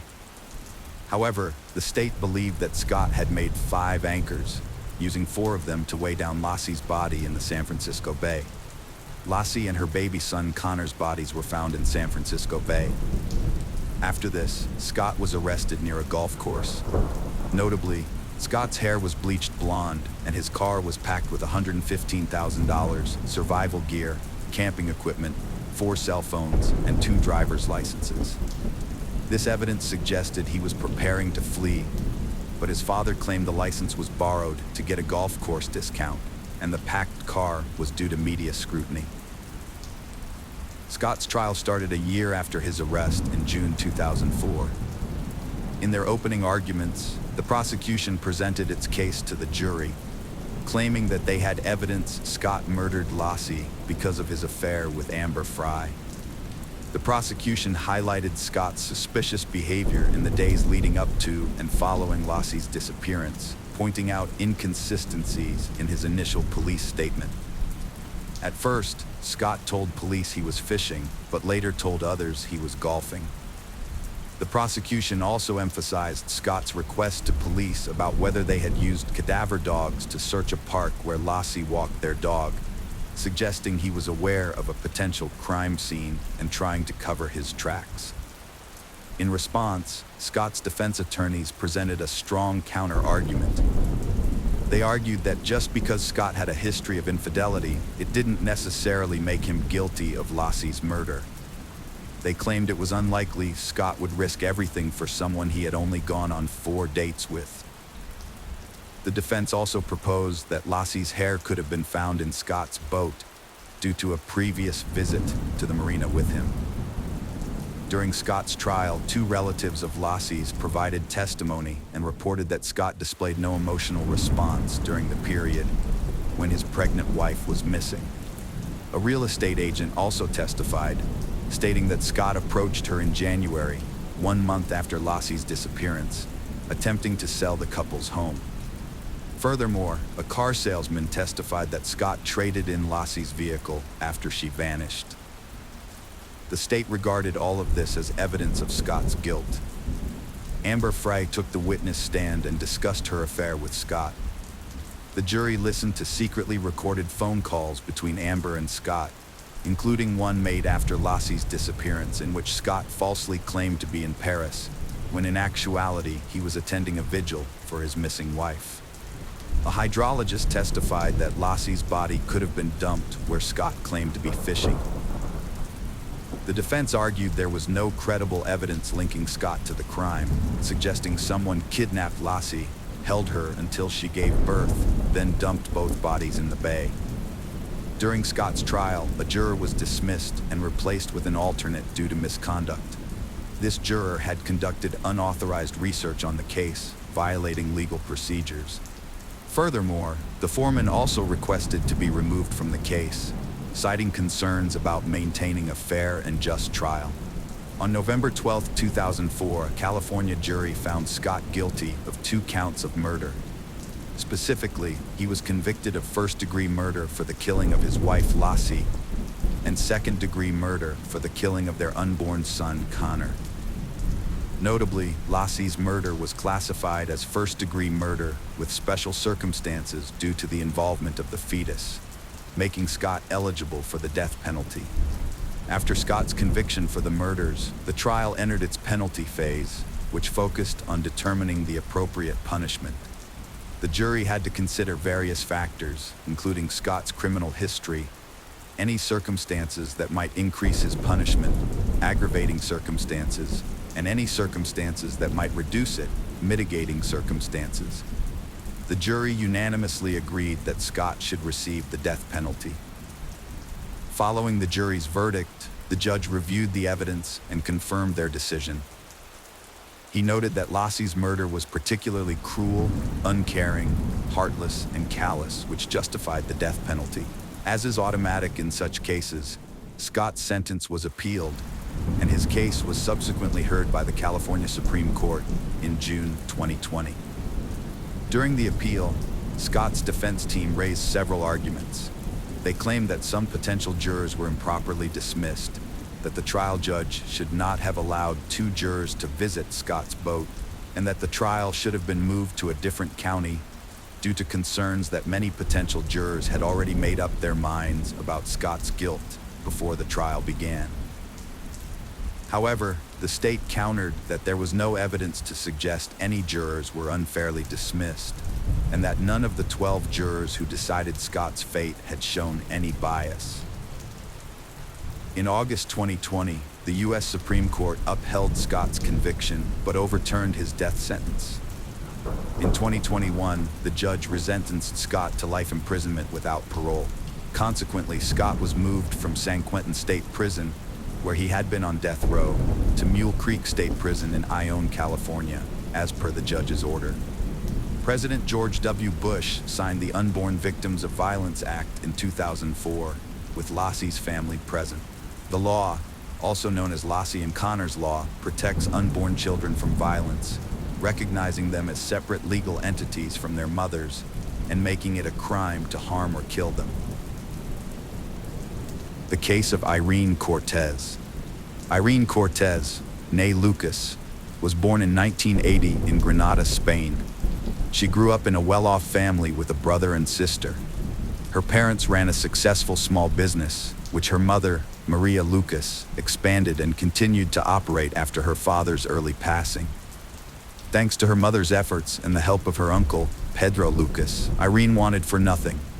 As the eldest of the 3 siblings, she was a beautiful, outgoing girl who loved being the center of attention and attracted boys from an early age.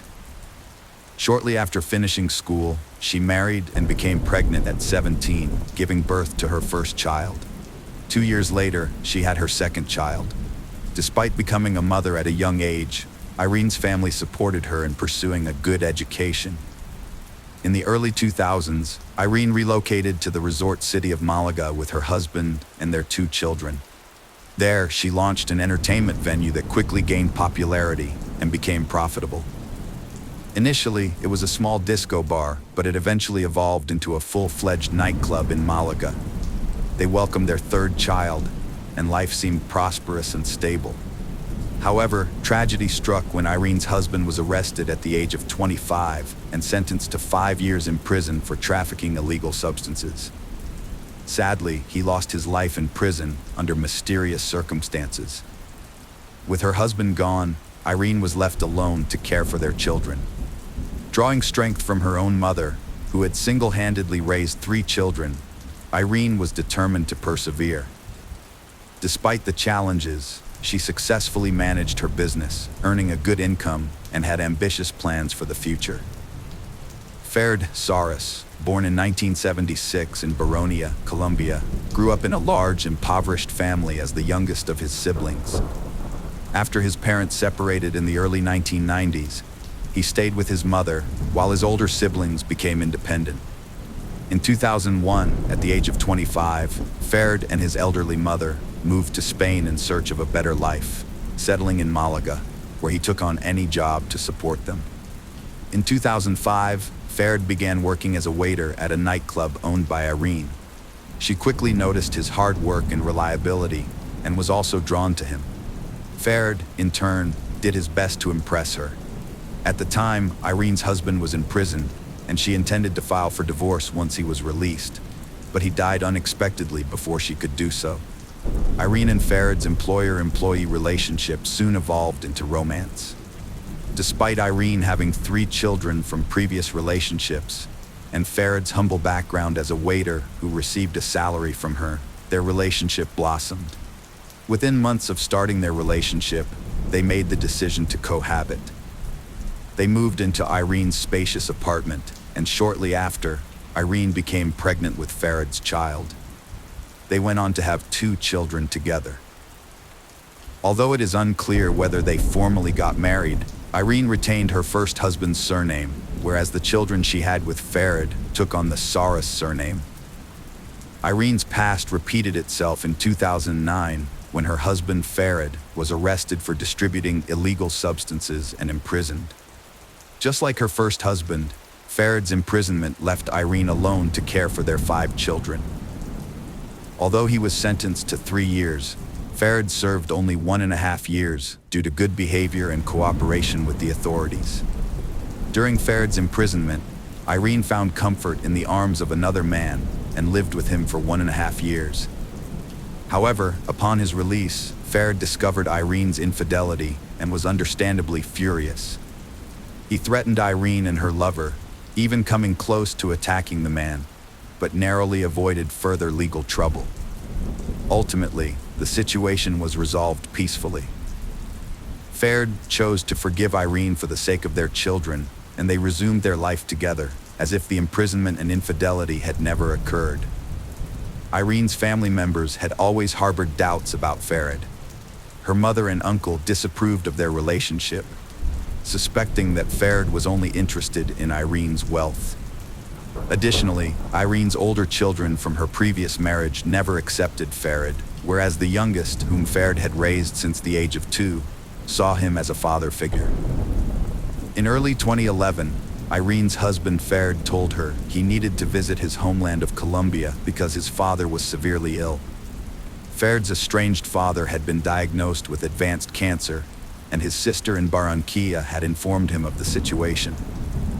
Irene, who had always wanted to visit Colombia, decided to accompany him.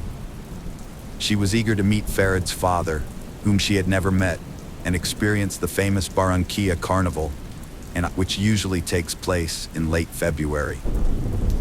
Irene, who hadn't taken a vacation in years due to her dedication to work and raising their 5 children, saw this trip as a much-needed break. They planned a 10-day trip and Irene's mother and younger sister agreed to take care of her children during that time. Despite her mother Maria Lucas's attempts to dissuade her from the journey due to a bad premonition, Irene ignored her concerns. At the same time, the family faced financial difficulties due to a seasonal downturn in their business. Although Irene had €3,000 in cash saved at home, she discovered that the money had mysteriously disappeared on the eve of their trip, almost canceling their plans. Irene quickly borrowed the necessary funds from her uncle and close friends, booked their flight tickets, and reserved a hotel in the city center, thoroughly preparing for a journey that would tragically be her last.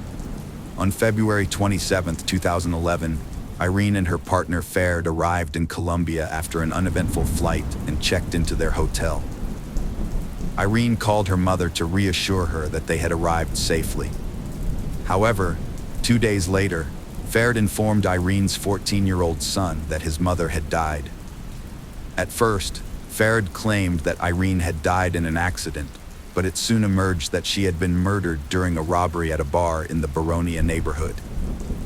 The case quickly gained widespread media attention in Colombia, with reports suggesting that Irene, a Spanish tourist, had been killed by robbers who had fled the scene, prompting a massive police manhunt. However, the circumstances of the robbery and murder seemed suspicious.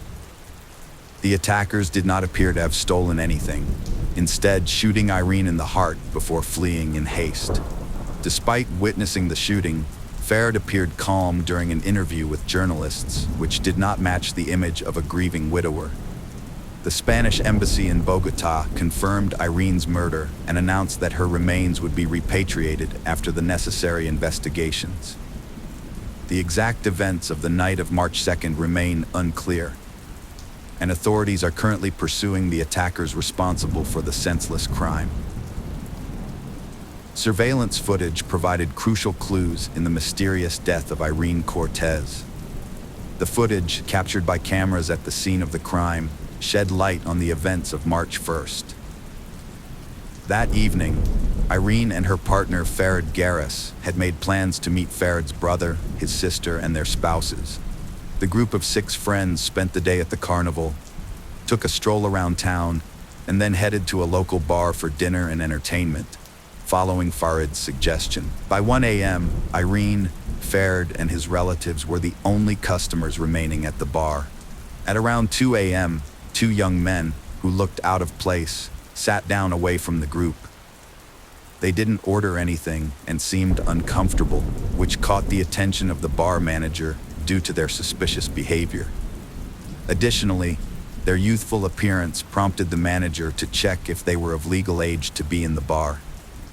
When asked for their IDs, the young men refused to comply, and when told to leave, one of them pulled out a gun, aiming it at the manager. The other man produced a knife, but quickly moved out of the camera's view. The gunman pushed the manager aside and approached Irene's table, announcing that they were being robbed and demanding that they hand over their mobile phones and cash. The man with the knife reappeared, presumably to collect the valuables, while the gunman continued to threaten the group. However, he didn't get a chance to act. Faced with the gunman, Irene was ordered to stand up so that Ferd could be searched. As Irene reached for her purse, the assailant suddenly lunged at her with the hand holding the gun. A shot was fired, striking Irene directly in the chest, causing her to collapse to the floor. The assailants then fled the scene without taking any valuables. Ferd and his brother chased after the robbers, while his sister tried to stop Irene's bleeding, and his brother's wife called the emergency services. Unfortunately, the culprits escaped. The men returned to the bar, trying to aid Irene, but it was too late. The emergency responders arrived quickly, but Irene died on the way to the hospital, leaving behind a baffling case and a grieving family. A massive manhunt was launched to catch the perpetrators, followed by their arrest and trial for the robbery and murder that took Irene Cortez's life. With the city full of tourists for the carnival, law enforcement utilized all available resources to ensure their safety. The next day, the authorities apprehended the primary suspect, Brian Dario, who was identified as the gunman. Shortly after, Dario implicated his partner in crime, Juan Carlos. The 18-year-old Juan Carlos subsequently surrendered to the police, hoping to receive a more lenient sentence. During the interrogation, Dario claimed that financial difficulties, debts, and a sick child in need of expensive medical treatment drove him to commit the crime, a claim later supported by his relatives. He maintained that Irene's shooting was accidental, occurring when he tried to snatch her purse. Juan Carlos claimed he was an unknowing participant in the crime, saying that Brian had not shared his plans with him. According to Juan Carlos, Brian only asked him to provide backup in a job where he would carry a small knife purely for intimidation purposes, not to cause harm. He also claimed that once he realized Brian's true intentions, he left the scene. However, the surveillance footage told a different story, clearly showing Juan Carlos returning to Brian after he initially left.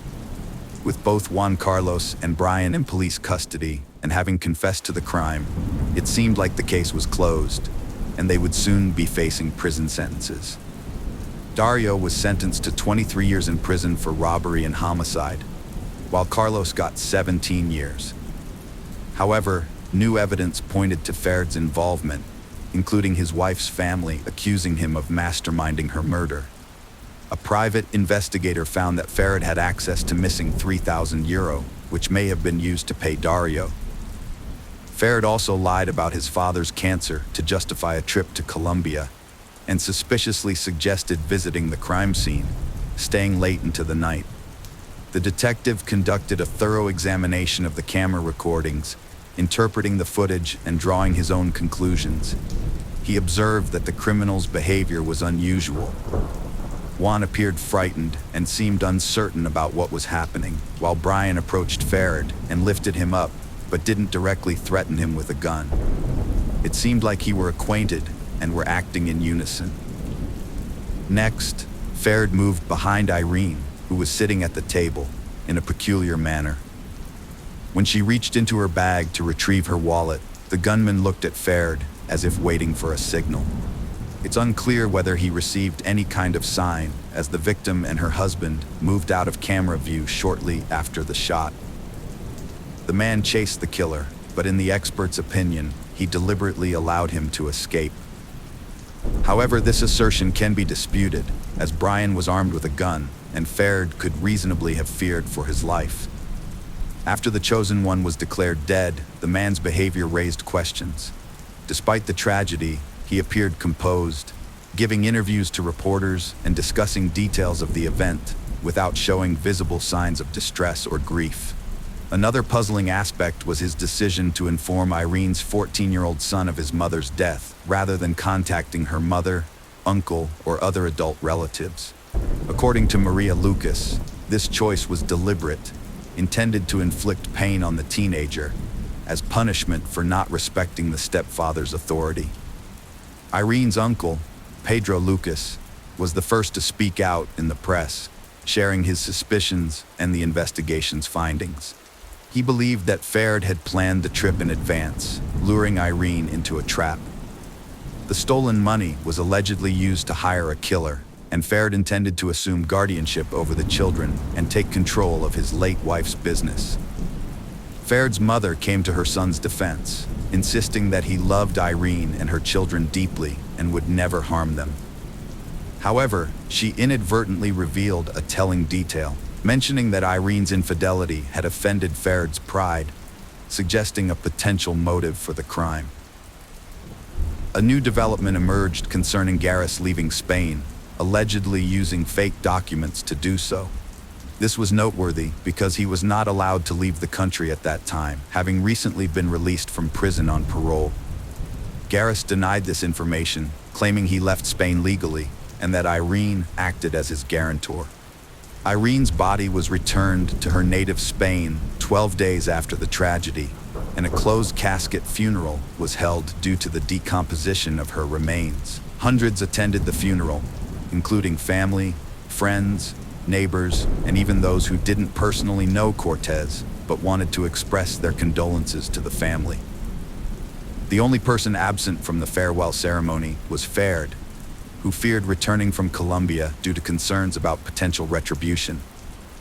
Ferd claimed that his late wife's relatives had repeatedly threatened him and his elderly mother.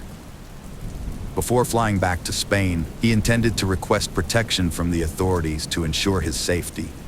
He sought a protective order to attend the funeral, but his request was denied, and Garras decided not to take the risk. In response, Ferd filed a court complaint against his deceased wife's relatives, alleging they prevented him from returning home. However, Maria and Pedro Lucas denied his claims, stating they wanted him to return to Spain to face trial. New court proceedings focused on fresh claims against Ferd, questioning Dario and Carlos in a Colombian prison about their link to Garras and prior planning. Brian denied this, saying the murder was an unplanned result of a botched robbery, and he never met Ferd before.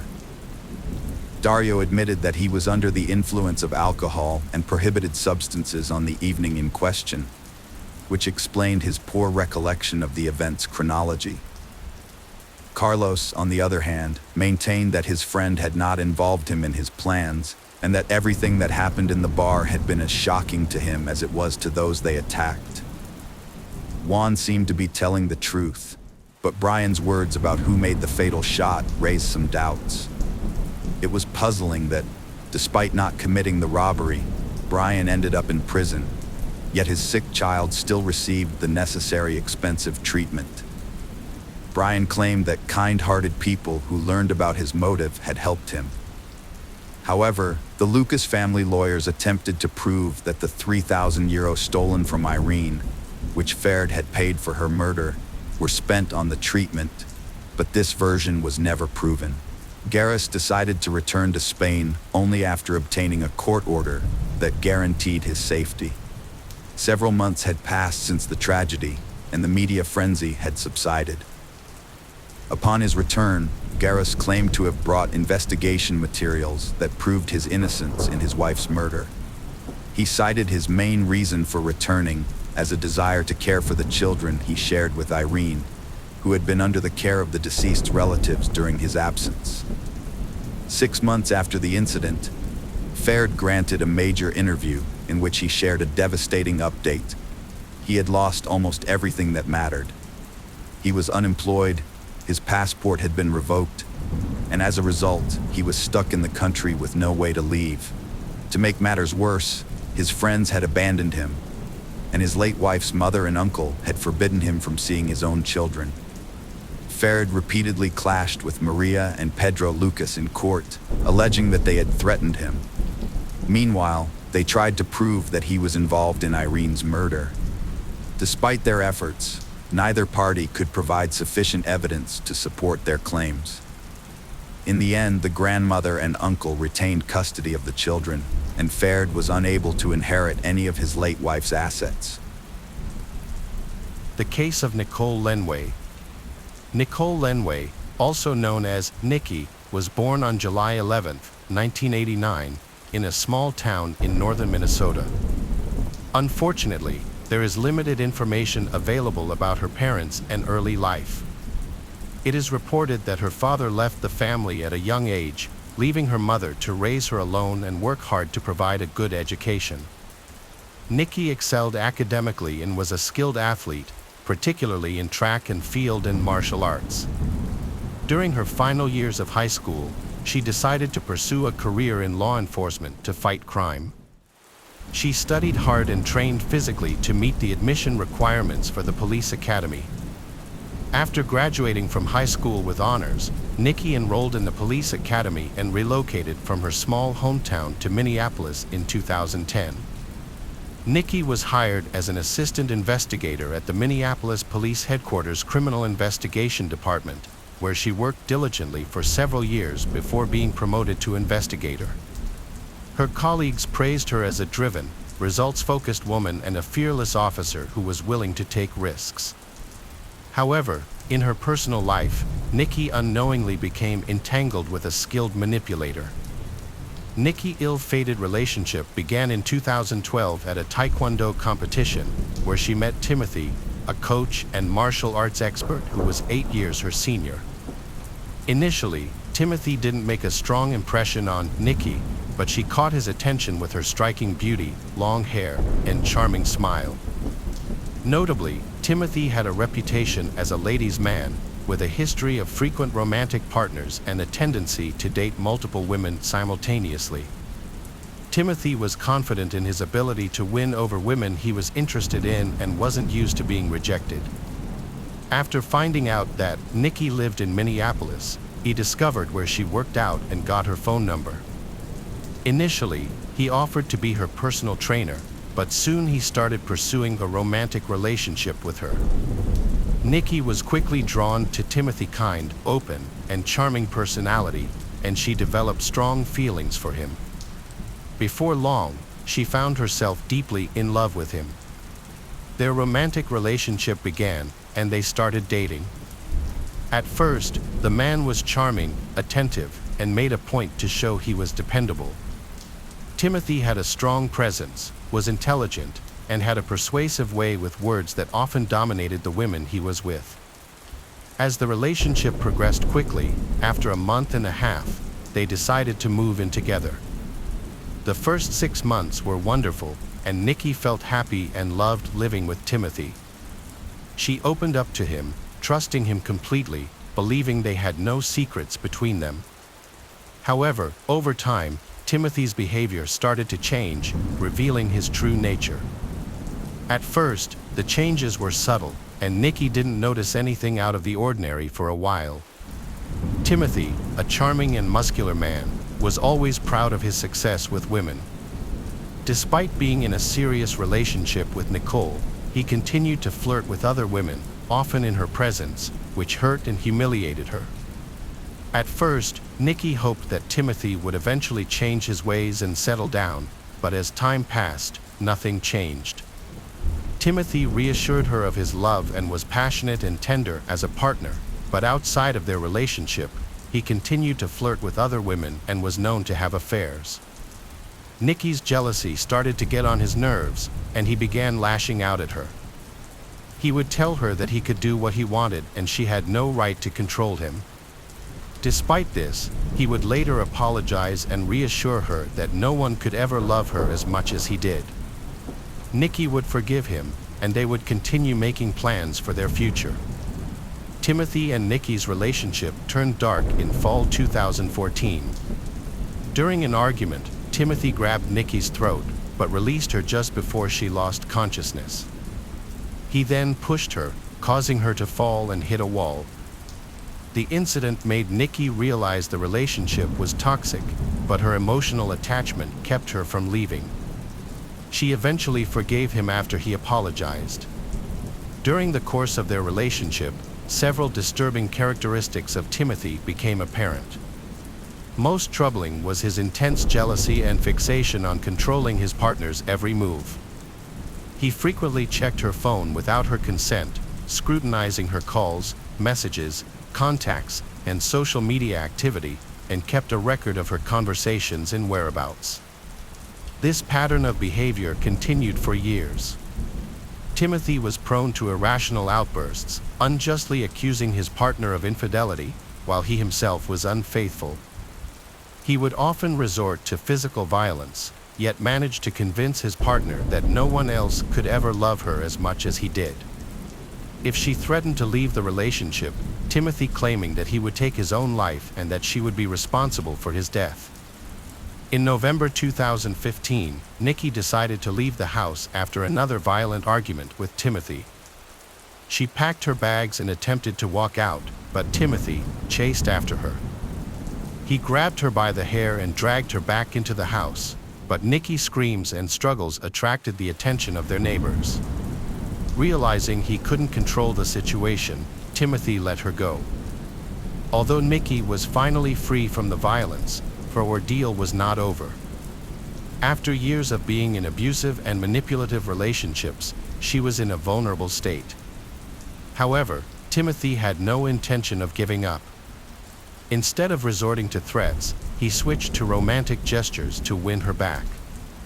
He would meet her after work, send her flowers, and send her messages filled with affection, begging for another chance to start over.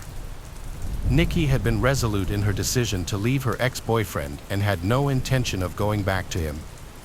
However, in December of the same year, she discovered she was pregnant.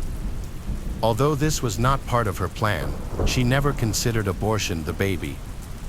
She was aware that if her ex-boyfriend found out about the pregnancy, he would try to use it to manipulate her into getting back together.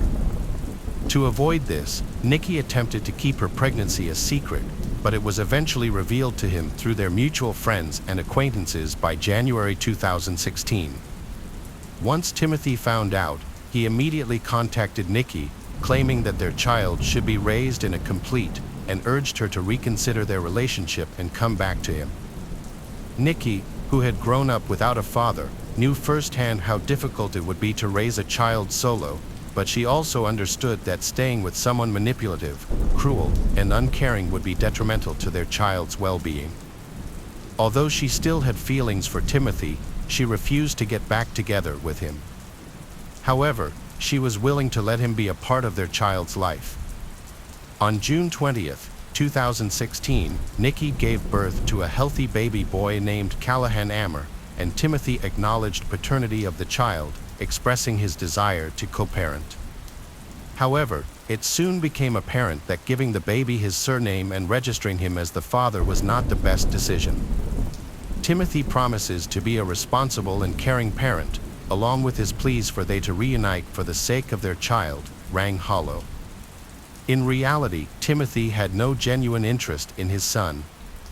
He had hoped to use the child as a way to control his ex-girlfriend, Nikki, but she was no longer susceptible to his manipulation. As a result, Timothy quickly lost interest in the baby. Nikki, on the other hand, took a year-long maternity leave and dedicated herself fully to caring for her son. She didn't even consider starting new relationships, completely immersing herself in motherhood. Meanwhile, Timothy continued his carefree lifestyle, juggling numerous casual lovers and connections.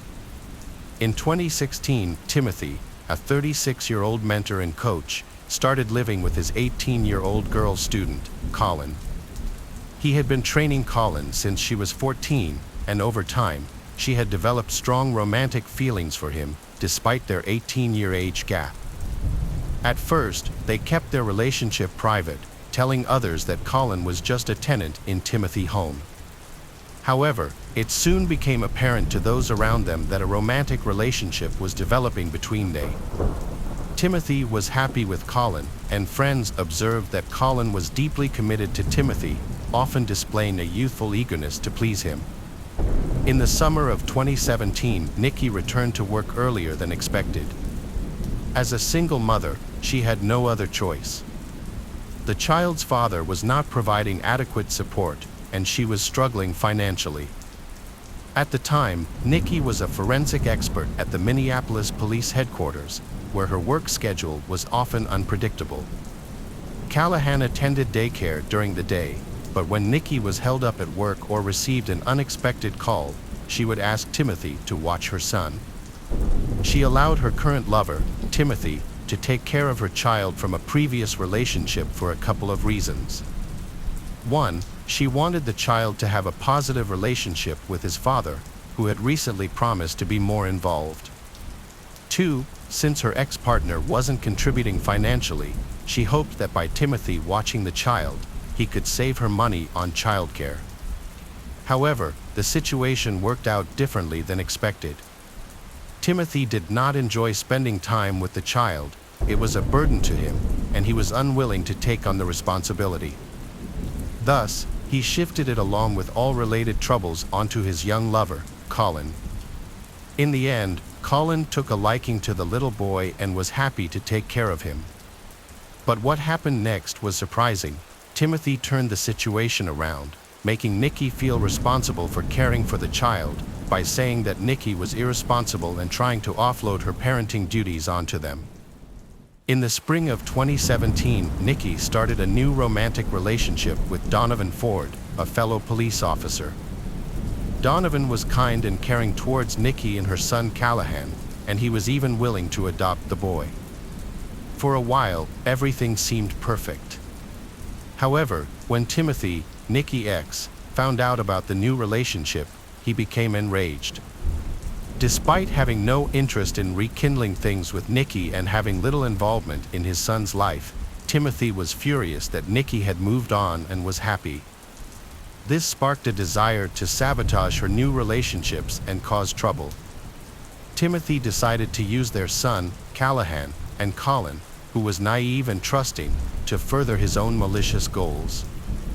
The Timothy consistently contacted social services to report concerns that Donovan was physically and emotionally abusing their son, and that Nikki was failing to intervene. As a result, Child Protective Services frequently investigated the family. Although no evidence of abuse was ever found, Nikki and Donovan were repeatedly questioned. They was feeling unfairly targeted.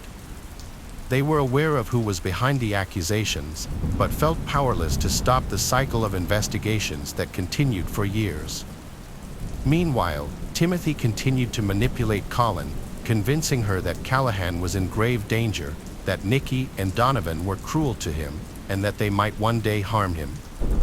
Colin believed that Timothy genuinely cared for the boy, who had grown up before her eyes, and was willing to protect him. Timothy persistently intimidated and threatened his Nikki and Timothy, going so far as to file false police reports. When Donovan attempted to reason with him, Timothy refused to back down, continuing to make life unbearable for Nikki and Donovan. Timothy escalated the situation by taking his ex-girlfriend to court, seeking sole custody of their young son, Tim. Nikki was caught off guard and felt vulnerable, knowing her ex's history of dishonesty and manipulation. She believed that Timothy's true intention was not to care for their son, but to punish her for moving on and finding happiness with Donovan. Nikki decided to seek a restraining order against Timothy, citing his unstable behavior and the threat he posed to her. Although she was confident of winning custody of their child, she anticipated a long and arduous legal battle ahead, knowing Timothy would not give up easily. In the meantime, Timothy continued to wreak havoc on his ex-girlfriend's life, spinning elaborate lies. He even fabricated a story about Nikki attempting to harm him, claiming she had tried to hit him with her car. He alleged that he narrowly escaped by jumping out of the way, and that she had only run over his foot. However, when he took this false accusation to court, it quickly fell apart due to lack of evidence. In September 2022, the custody case went to trial. Timothy made false accusations against Nikki, claiming she was harming their child. Furthermore, Timothy attempted to manipulate their child, Callahan, into saying that his mother and Donovan were physically abusing him. He even offered the child treats in exchange for lying. However, Callahan refused to lie and instead revealed that his father was pressuring him to make false statements. The court considered Callahan's testimony and ultimately awarded sole custody to Nikki. Although Nikki was relieved, Timothy continued to fight the decision and filed an appeal. Initially, he was granted supervised visitation with Callahan once a week, with Nikki present. Later, the court allowed Timothy to spend time alone with Callahan without Nikki's supervision, which greatly distressed and frightened her. On April 19, 2022, a shocking incident occurred when Nikki went to the family center to pick up her son. As she parked and approached the entrance, a person wearing a black hoodie, mask, and clothing approached her. This individual, whose identity remains unknown, pulled out a gun and shot Nikki 4 times at close range before fleeing in a black pickup truck in an unknown direction. Nikki miraculously remained conscious after being shot, and she even managed to call emergency services. However, she was unable to communicate with the dispatcher because one of the bullets had damaged her vocal cords, leaving her only able to make gurgling sounds. A bystander, who had witnessed the shooting, happened to be passing by and rushed to Nikki's aid. The bystander had seen the shooter flee the scene in a vehicle and had made sure it was safe before approaching the victim. The bystander, who called 911, she told the dispatcher what had happened, gave them the address, and applied pressure to Nikki's wounds to stop the bleeding. This quick thinking likely saved Nikki's life. Nikki spent several days in a coma, fighting for her life. She had lost a lot of blood and her vital organs were damaged, but doctors were able to stabilize her condition. Nikki was extremely fortunate to have survived. Medical professionals were amazed that she had escaped death by mere millimeters. Now that Nikki was on the road to recovery, the focus shifted to identifying who had tried to kill her. Nikki, the victim, was certain that her ex-lover, Timothy, was the one who had shot her. She immediately reported this to the police as soon as she regained consciousness. Her friend Donovan also told the police that Nikki had no other enemies besides Timothy. However, during the investigation, Timothy had a solid alibi. He was at the family center with his son at the time of the shooting, which was confirmed by the staff and security footage. Nikki was certain that Timothy was behind the attempt on her life. The investigation uncovered some key evidence at the scene for shell casings and a suspicious black Dodge Ram pickup truck with no license plates that was caught on camera running a red light at a nearby intersection. Significantly, this vehicle matched the description given by a witness who had potentially saved Nikki's life. As a result, authorities decided to investigate the vehicles owned by Timothy. During a further interrogation, Timothy revealed that he owned a Chevrolet Traverse SUV and a Dodge Challenger, but he denied ever owning a pickup truck.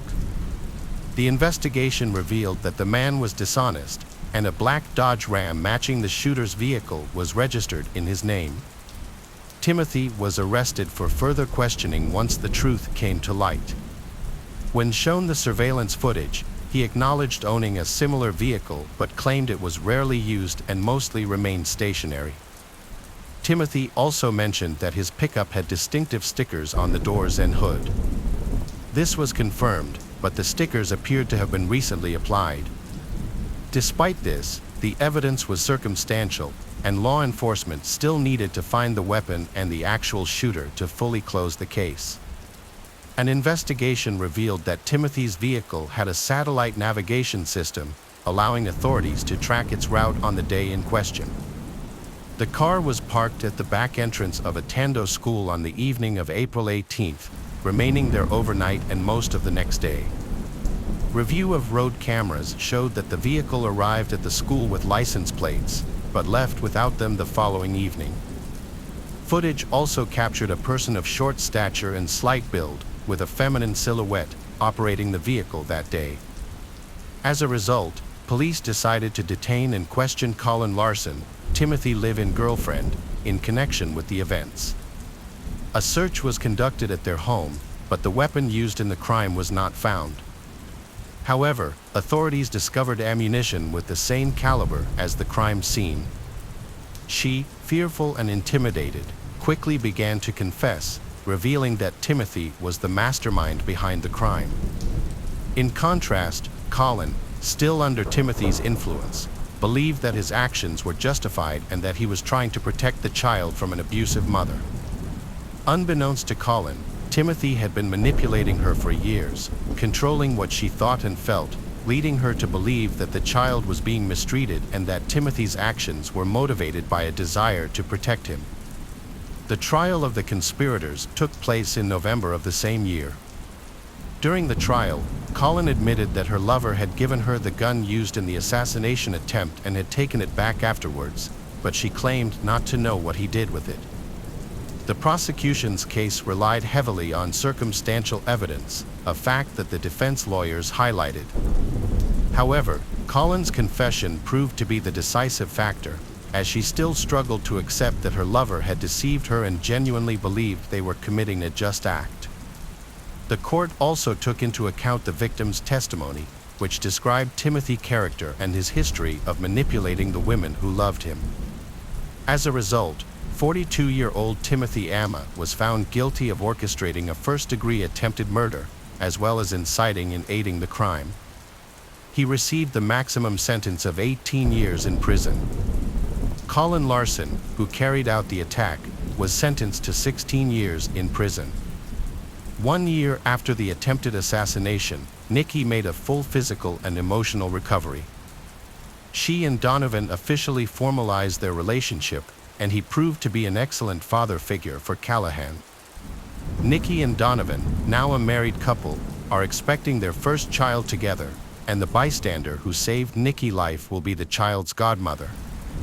In a related development, Timothy, if he behaves well, will be eligible for parole in 2035. However, as a condition of his parole, he will be required to stay at least 100 meters away from his son, former lover, and her family members, and he will be prohibited from attempting to contact them in any way. The case of Katie Blair. Katie Blair was a dreamer who deeply cherished her children's lives. She sang beautifully and approached everything she did with such passion and energy that she could inspire anyone she met. Her singing voice, in particular, added to her extraordinary charm. Katie led the Christian choir her daughter participated in and was quite well known in the community. After 2 divorces, Katie devoted herself to raising her children in her work. Since 2013, she had lived on a quiet street, an area typically untouched by crime.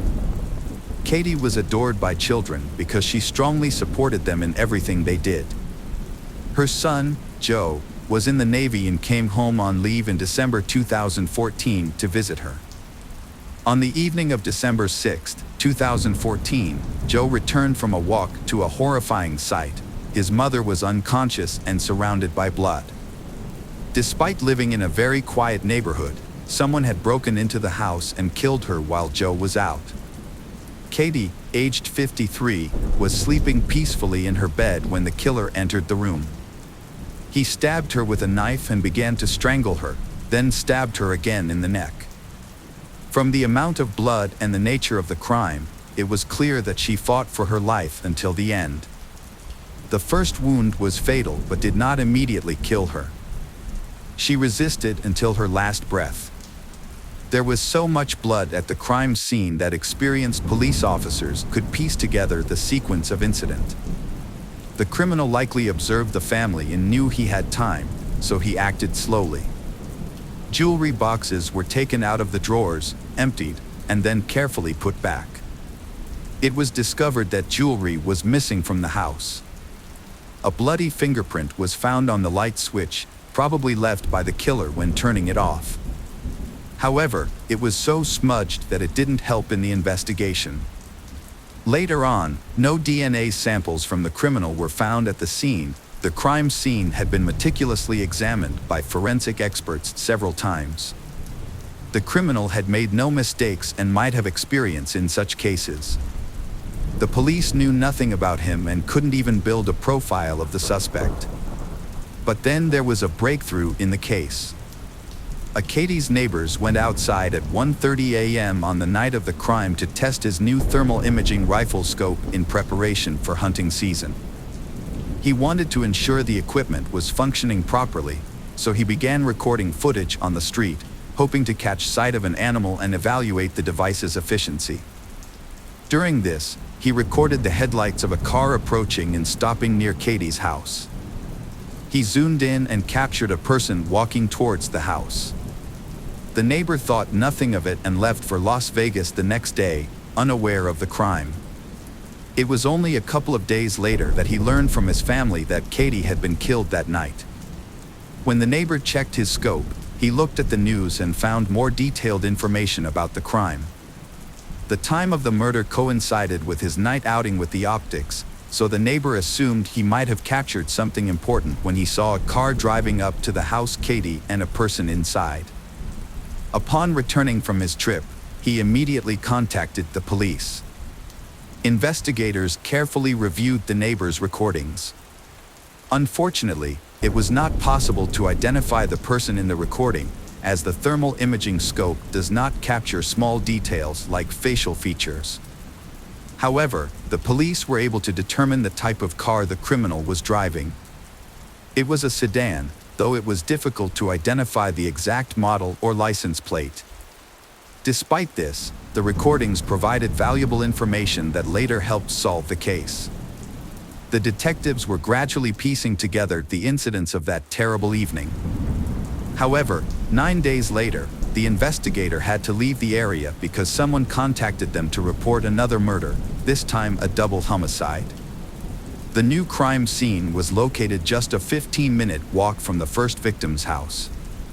The victims were Beat and Sidney Sheldon, a couple who had been married for 64 years. According to neighbors and acquaintances, they were the kindest people, simply enjoying their life together.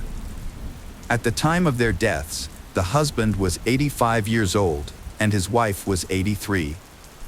Beat and Sidney's nurse made a terrible discovery when she arrived on the morning of December 15, 2014. Although no one answered her knock, it was the broken front door that raised her suspicions. She entered the house and went up to Beat and Sidney's room, where she found Beat lying on the bed, near his wife. When the police arrived, they determined that Beat and Sidney had been beaten and stabbed to death. The killer had left a knife in one of the victims, similar to a previous murder. Boxes containing valuables had been emptied and then returned to the closet, and jewelry was stolen from the house. It seemed the attacker was in no rush, taking pleasure in his actions and feeling cannot be caught. The police noticed the striking similarity of the crime scenes in the murders. However, the victims had nothing in common except being killed by the same perpetrator. Neither the Sheldon couple nor Katie had obvious enemies. Despite having little information about the perpetrator, but the likelihood that he would commit more crimes, panic started to spread among the residents. People were scared to stay home at night and feared that intruders might come to them. The police needed to act urgently to find and arrest the criminal before he commits another crime.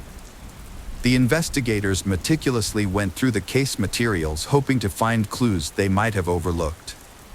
Surprisingly, they discovered that just before the murder, Tim Parlin had worked in Katie's garden. She had hired him for household chores.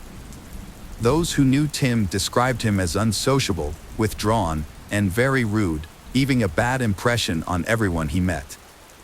People couldn't understand why Katie had hired him. Perhaps she felt sorry for him since he had job and financial problems. The detectives then conducted a detailed investigation into his past and found very suspicious information in their database. Tim Parlin was a criminal who had spent many years in prison for theft and robbery, particularly targeting jewelry. This information came to light 3 weeks after his first crime. Detectives managed to track him to a hotel where he was staying. They met with Tim, but he didn't provide any valuable information and denied involvement in the crime. When the detectives requested to search his apartment, Tim refused, claiming that his wife was asleep and should not be disturbed.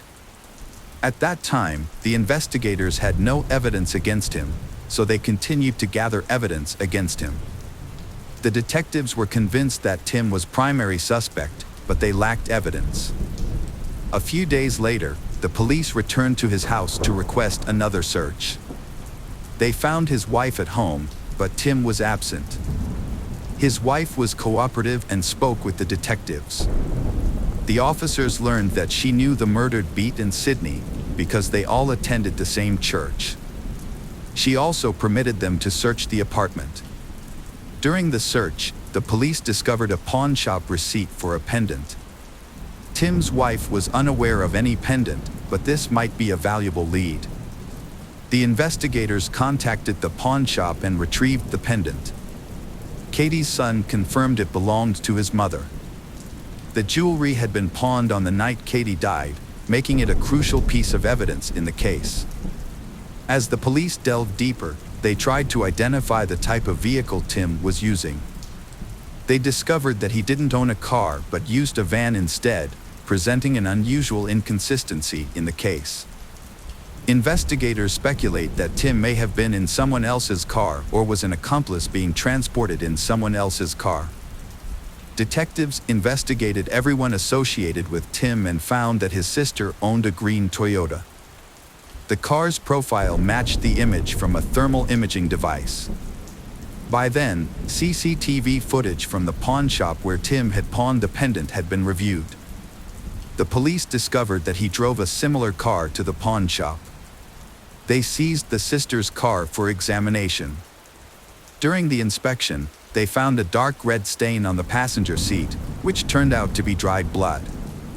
DNA testing confirmed it belonged to Katie.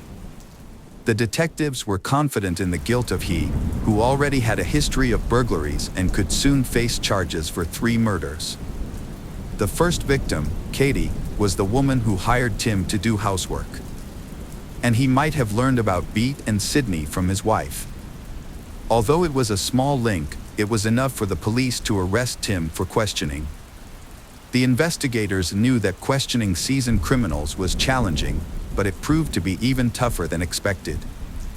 They need to confirm details about Katie's murder, but he refused to provide any useful information and denied his involvement completely.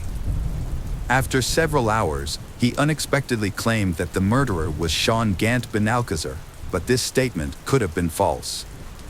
The police needed to investigate Sean Gant Benalcazar. They discovered that Sean had a degree in microbiology, worked as a high school science teacher, and had never been in trouble with the law. This information was unexpected for the officers, but they proceeded with their investigation. They found out that Sean met Tim only a few months prior, when Sean's sister began dating Tim's nephew. The detectives then met with Sean to discuss the case. Sean denied any involvement in the case, suspecting that Tim was attempting to frame him. This was no surprise to the police, as Tim's criminal history showed that he was a skilled manipulator. Later, Sean unexpectedly admitted that he was in the car the night Tim entered the first victim's house, Katie. He was sitting in the front passenger seat while Tim allegedly went into his girlfriend's house. However, when Tim returned holding a bloody pillowcase filled with jewelry, Sean understood the situation could turn bad for him. He refused to get involved in Tim's criminal activities but chose not to report it to the police. During the conversation at the station, Sean asked to use the toilet. One of the detectives went out to see the teacher off and walked behind him. Then it dawned on him, from behind, the gait of this doctor exactly resembled the recording from the thermal imaging site. He reported this to his colleagues. After returning to the interrogation room, the police decided to change the direction of the interrogation. They understood that he was not just an innocent witness and believed that they could crack him during the ongoing conversations. Sean admitted that he entered the house through the back door because of Tim's threats to take the jewelry. The man clarified that Tim threatened him into entering the house. He recounted the events of that evening exactly. The information matched what the detectives knew, except for one fact. He said the woman was still alive when he left. The police knew it was true. They no longer believed his lies, so they continued the interrogation to get a full confession. Eventually, the teacher got confused in his testimony. He admitted that he tried to leave with the jewelry, but the woman woke up and saw him. In a rage, Katie attacked him, and in the heat of the fight, the man took out a knife. He had no choice but to fight off the enraged Katie. Sean stabbed the woman several times, after which the doctor of science gave the stolen goods to Tim and received nothing in return, in his own words, actually voicing a confession to a crime for which the death penalty is imposed in the state of Texas. Sean said that was all he had to say about the murder of the Sheldon spouses. According to him, he is not connected with their murder. Everyone was tired during the many hours of interrogation, and Sean was arrested. He was charged with the murder of Katie. Detectives returned to communication with Tim Parlin. He blamed Sean for everything, his murder of Katie and the second murder, and refused to admit his guilt in this. The investigators decided to ask Sean again about the murder of the Sheldons. During the conversation, he gave a confession describing the crime in detail, but at the trial, his lawyer insisted that it was a false confession, allegedly made during those 5 minutes in the restroom when there was no recording of the interrogation. The man was threatened, so Sean was forced to accept this point of view. At the trial, Sean continued to accuse Tim Parlin of the murders, and Tim accused Sean. It was then that the prosecution began to fear that the defendants would get away with it and that dangerous criminals would be free. They could not allow this. The jury deliberated for 19 hours but could not come to a unanimous decision. The trial was declared a mistrial. A second trial began. The prosecutor requested the death penalty for Sean and Tim. Tim also appeared before the trial as an accomplice. Under state law, he was charged with the same crime in the murder of Katie and the Sheldon couple. Again, the main evidence was the recording of the neighbor's optical sight. The first victim, Sean's gate, the receipt from the pawn shop found in Tim's house, as well as Katie's blood in Tim's sister's car. Tim and Sean continued to blame each other and the police for pressure during the interrogation. The nerves of all participants in the process were on edge. Therefore, Parlin turned out to be an easier target for the prosecutor. He admitted that he drove Sean to both murder scenes, and in the car, his sister's blood was found. Katie Blair's involvement in the crime was no longer doubted. Although the lawyer tried to prove the opposite in his opinion, despite the fact that his client admitted to giving Sean a ride and Sean's involvement in both murders, there is no evidence that Tim Parlin himself was inside both houses. The jury deliberated for less than 3 hours. As a result, Sean Gant Benalcazar and Tim Parlin were sentenced to life imprisonment without the right to parole. The case of Michelle Williams. Michelle was raised in Hurst, a suburb of Dallas, Texas, alongside her younger sister Laura. After their mother left to pursue a better life, their father took on the responsibility of raising them. However, he struggled to provide for the family, often relying on unstable construction work and seeking solace in alcohol. In an attempt to make ends meet, Michelle's father devised and carried out schemes to obtain easy money. He would take jobs at factories, intentionally injure himself, and collect insurance payouts.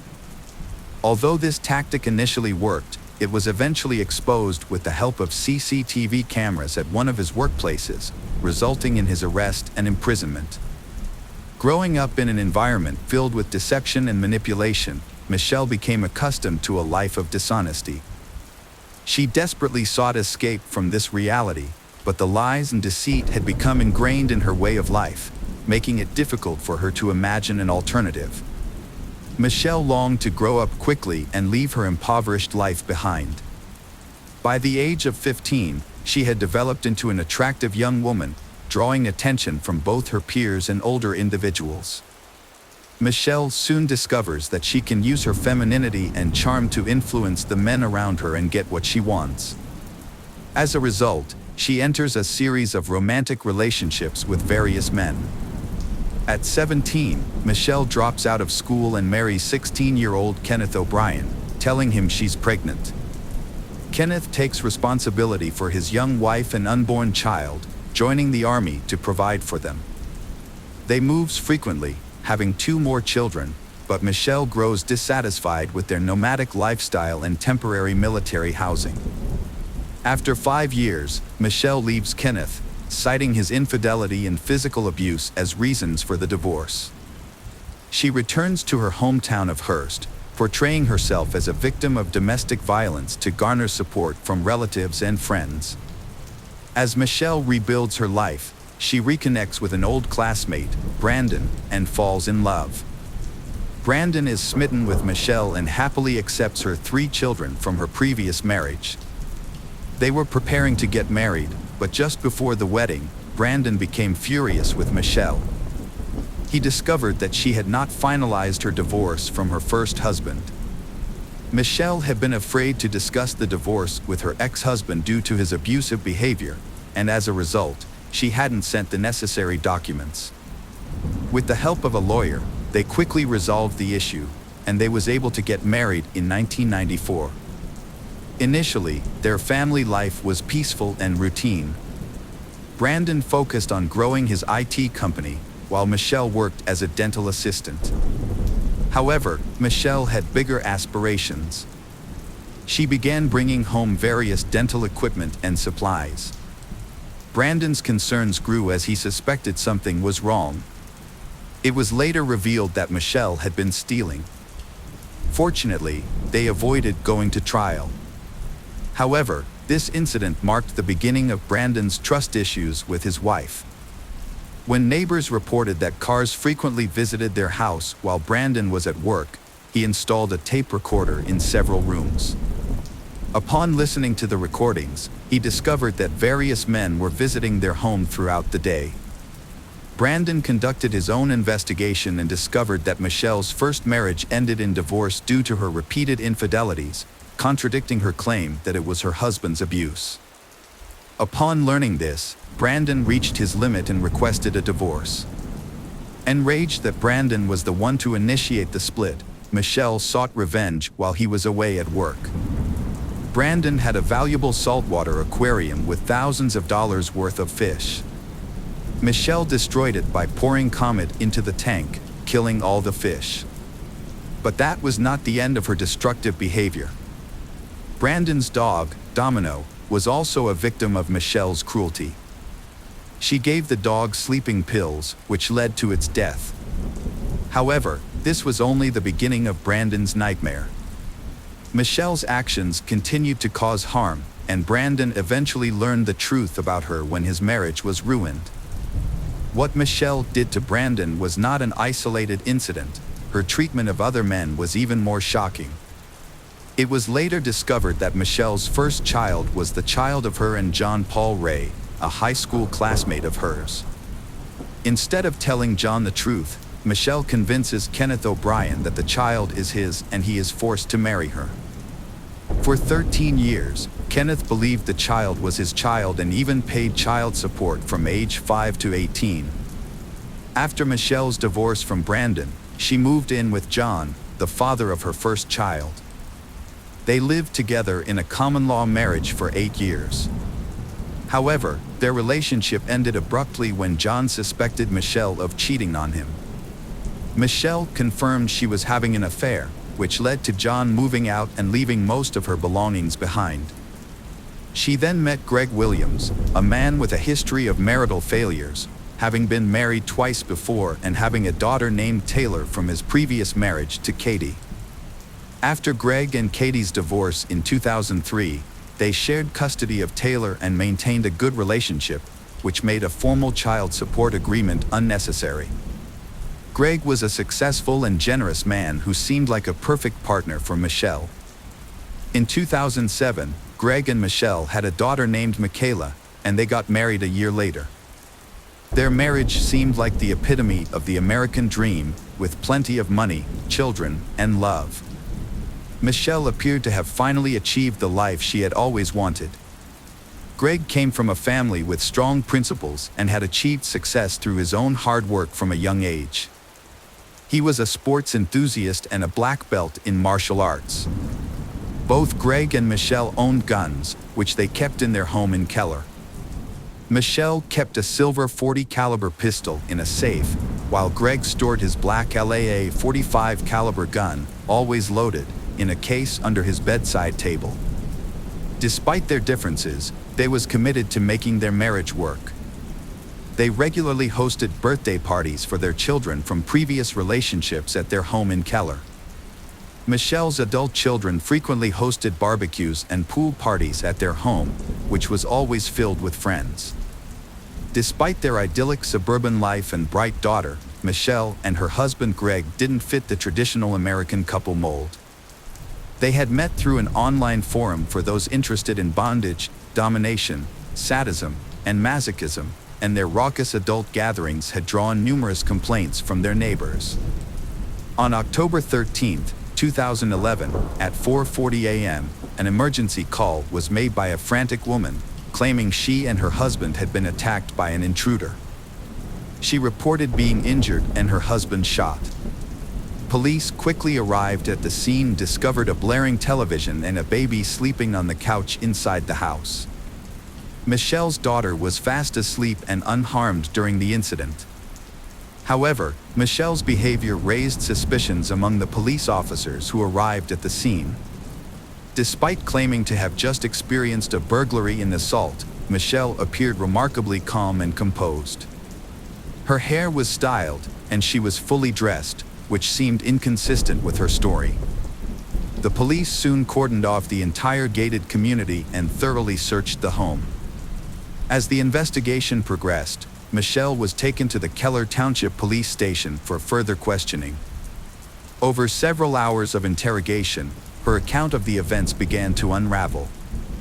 Michelle initially claimed that an intruder, dressed in black, had struck her on the head with a wrench. She alleged that she fell to the ground but remained conscious and heard a gunshot. According to her, the intruder then fled through the back door. However, the evidence at the scene contradicted her story. Greg Williams, the victim, was found shot in the head while lying in bed. A .45 caliber handgun and a wrench were discovered near the back door, but the circumstances suggested that Michelle's account was not entirely credible. The investigation found no fingerprints on the weapons and no signs of forced entry. The family's valuables, including a large sum of cash, were left untouched. Security footage revealed that the only car to enter the gated community before the crime belonged to a newspaper delivery person. Michelle attempted to mislead the police by fabricating a story about the attack. She even went so far as to injure herself with a wrench and stage the scene. However, detectives noticed inconsistencies in her account. The discovery of the gun used in the crime, devoid of fingerprints, further raised suspicions. The final discrepancy was the untouched $20,000 in cash, which Michelle couldn't explain. While Michelle was unable to provide a reason for why her husband, a successful businessman and devoted father, would take his own life, she was able to justify her own actions. Michelle claimed she wanted to protect their young daughter from the painful truth about her father's death. She told the police that she had cleaned the gun and washed her husband Greg's hands to remove fingerprints, and then staged a fake home invasion before calling for help. This explanation seemed strange, but it explained why no evidence of an intruder was found. Michelle also admitted to using bleach to clean up the crime scene and hitting herself in the face with a wrench to make the attack look more believable. From the start, the police in Keller suspected that Michelle's story was not true, but at the time, they did not have any physical evidence that linked her to the crime. Michelle was arrested for lying to the police, but she was later released. Around 5 p.m. on the day of her husband's murder, Michelle visited her sister Laura's home. During the evening, Michelle cried occasionally, but her sister felt that Michelle's tears seemed insincere. Notably, Michelle didn't mention her late husband's name once. The next morning, when questioned by police, Michelle appeared to be in a great mood. She was well dressed, had styled her hair, and was wearing makeup. Despite the ongoing investigation into her husband's death, Michelle went out for breakfast at a popular restaurant. As investigators struggled to find a motive and credible evidence, Michelle inadvertently provided them with both. During her initial interrogation, Michelle claimed she wasn't interested in money. However, her actions after Greg's death told a different story. She quickly began selling off assets from their family businesses and spending large sums of money. Michelle had been cashing checks through her husband Greg's IT company, but the exact amount is unknown. It is likely that the amount was substantial. After selling the Blueberries frozen yogurt store in Keller, Michelle made a crucial mistake. She attempted to claim the payout on Greg's life insurance policy, for which she was the sole beneficiary. The policy was taken out on August 12, 2011, nearly 2 months before Greg's death. However, Michelle overlooked a key detail: the policy did not cover Greg's death since he had taken his own life. As a result, the insurance company denied her the $60,000 payout, which was the primary motive for the crime. Later, another financial irregularity came to light that raised suspicions about Michelle. It was discovered that she had used falsified financial documents to secure a mortgage loan for the house that she and Greg were planning to buy before his death.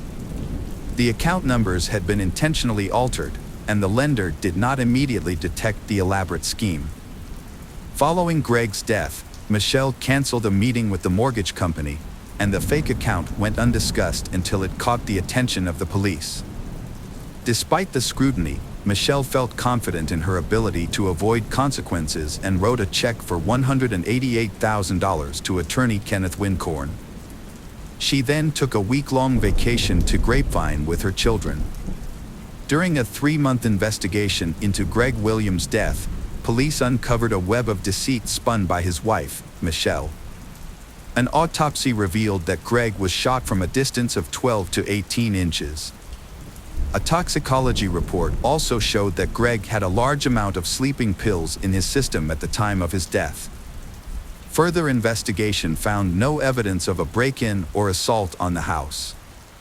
Instead, police determined that Michelle had sedated her husband, turned up the TV volume, and shot him from close range. Their daughter was asleep in her room and did not hear the shooting. On November 3, 2011, the Tarrant County Medical Examiner officially ruled Greg's death a homicide. Michelle Williams was arrested on January 9 while on her way to a fitness center. She was charged with murder, tampering with evidence, and providing a false statement to police. As the sole witness and suspect, Michelle's bail was set at $522,000. However, she spent only a week in custody before being released on a reduced bail of $85,000. Michelle walked out of jail wearing gym clothes and a GPS monitor, accompanied by her new attorney, Kenneth Wincorn. However, this news infuriated Kathy, Greg's first wife, as she had paid Wincorn with money from Greg's estate, which she believed should not be used to defend Michelle, who was accused of killing Greg. According to online court records, Kenneth Wincorn's law firm had handled Greg and his ex-wife Kathy's divorce in 2003, and his name appeared on documents related to the custody agreement for their daughter Taylor in 2008. However, Wincorn later provided evidence showing his company, rather than him personally, had handled Greg's divorce case, which cleared him of the accusations that he had colluded with Michelle. Kenneth Wincorn learned of Greg's murder from an IT company employee. He described the news as shocking. Later, Michelle sought his help after her attempt to profit from Greg's death failed. Michelle changed her name to Shelley and presented herself as a fitness guru on Facebook. She publicly revealed her relationship with Gene Wallace, a friend of her oldest son who is nearly 15 years younger than her. Shelley and Gene opened a fitness club in Bedford and actively promoted it online. Michelle spent the next few months attending court hearings, enjoying her new relationship, and participating in fitness classes while wearing a GPS tracking ankle bracelet. Her courtroom attire often included miniskirts, knee-length boots, and revealing blouses. According to Greg's ex-wife Kathy, Michelle never showed any signs of mourning Greg's death. Rob Conover, a friend of Greg's for over 20 years, attended many of Michelle's hearings. He observed how Michelle skillfully manipulated police officers, portraying herself as an innocent woman in need of protection. On October 9, 2013, 45-year-old Michelle took a plea deal, pleading guilty to tampering with evidence and deadly conduct. Michelle Williams has been sentenced to 18 years in prison for tampering with evidence and engaging in deadly, dangerous conduct. This is a third-degree felony that is only recognized in a few states. Initially, Michelle admitted to cleaning the gun and her husband Greg's body, but the lack of her DNA at the scene raised doubts about the first-degree murder charge. The trial of Michelle Williams, also known as Keller's Black Widow, has begun. Prosecutors allege that she intentionally targeted her husband in 2011 to collect on his substantial life insurance policy. They described the crime as a clearly planned scheme motivated by greed. According to prosecutors, Michelle drugged her husband with sleeping pills and then shot him in the head to collect the insurance payout. Michelle admitted to cleaning the gun and Greg's body, but the lack of her DNA at the scene raised doubts about the first-degree murder charge. In a statement, Michelle's attorney, Kenneth Wincorn, highlighted the challenges in the case due to the thoroughly cleaned crime scene.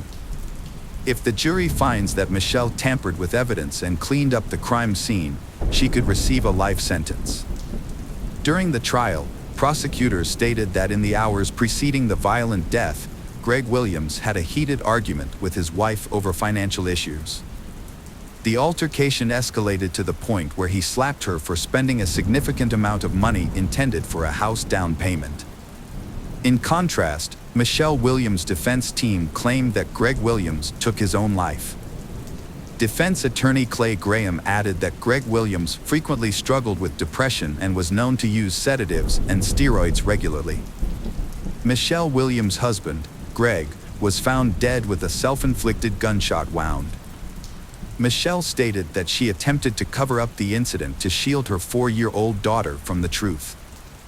Throughout the court hearings, Michelle maintained a composed appearance but showed some emotional response when presented with photographs of her deceased husband. Michelle planned to blame Greg's ex-wife for the crime, claiming it was due to custody disputes. However, this plan was flawed as there were no actual disputes. Michelle's adult son testified against her, revealing she had asked him to assist in framing Greg's ex-wife.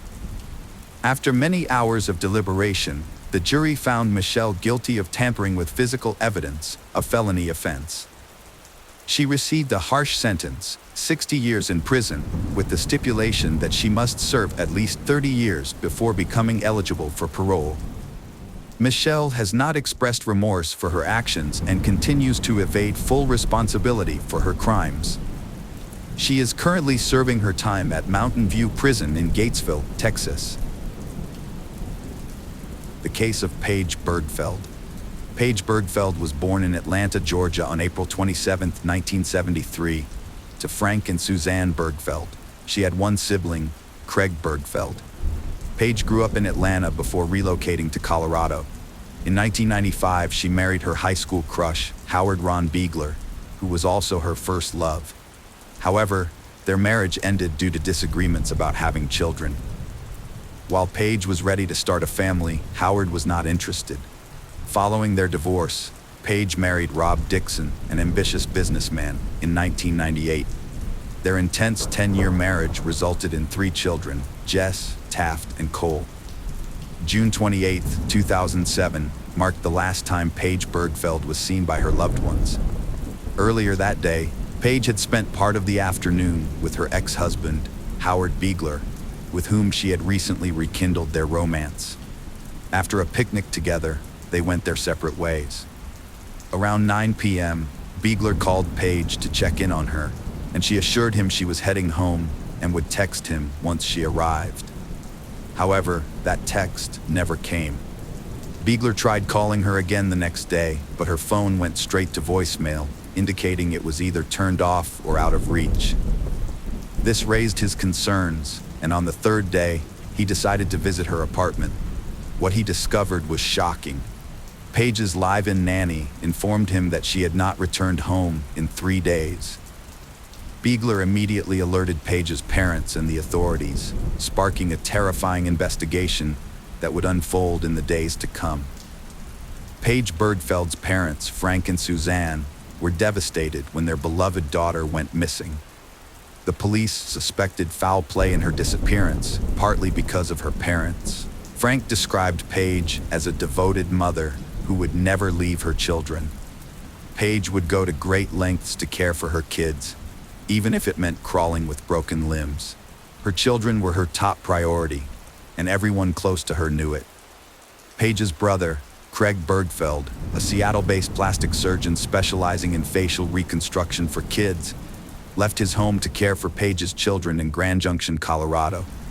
He and his wife Claire understood that Paige's primary concern was her kids' safety and well-being, and they made that their top priority too. Seeing that Paige was a devoted and caring mother, the police were convinced that she wouldn't have simply abandoned her children and left town. They believed something must be preventing Paige from being with her kids, and they launched an investigation to uncover the truth. Mesa County Sheriff Matt Hilke began looking into the case, following standard procedure when someone goes missing. Typically, the closest people to the missing person, and the last ones to see them are the first to be investigated. So the police invited Howard Beegler for questioning. Beegler was the last person to see Paige before she vanished, raising the question of whether he could have been involved in her disappearance. In an interview, Paige's father confirmed that Ron Beegler was Paige's greatest love. Paige and Ron had shared a passionate romance since high school, and after reuniting over 10 years ago, her father was certain that Beegler would never harm his daughter. Paige Bergfeld's life took a surprising turn. After marrying Rob Dixon in 1998, she fell for his charming personality. However, her father described their pre-marriage relationship as whirlwind-like.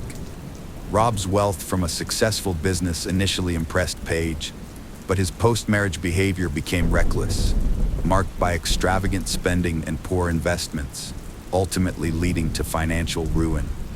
Paige took steps to improve their financial situation by starting a small preschool dance program called Brain Dance.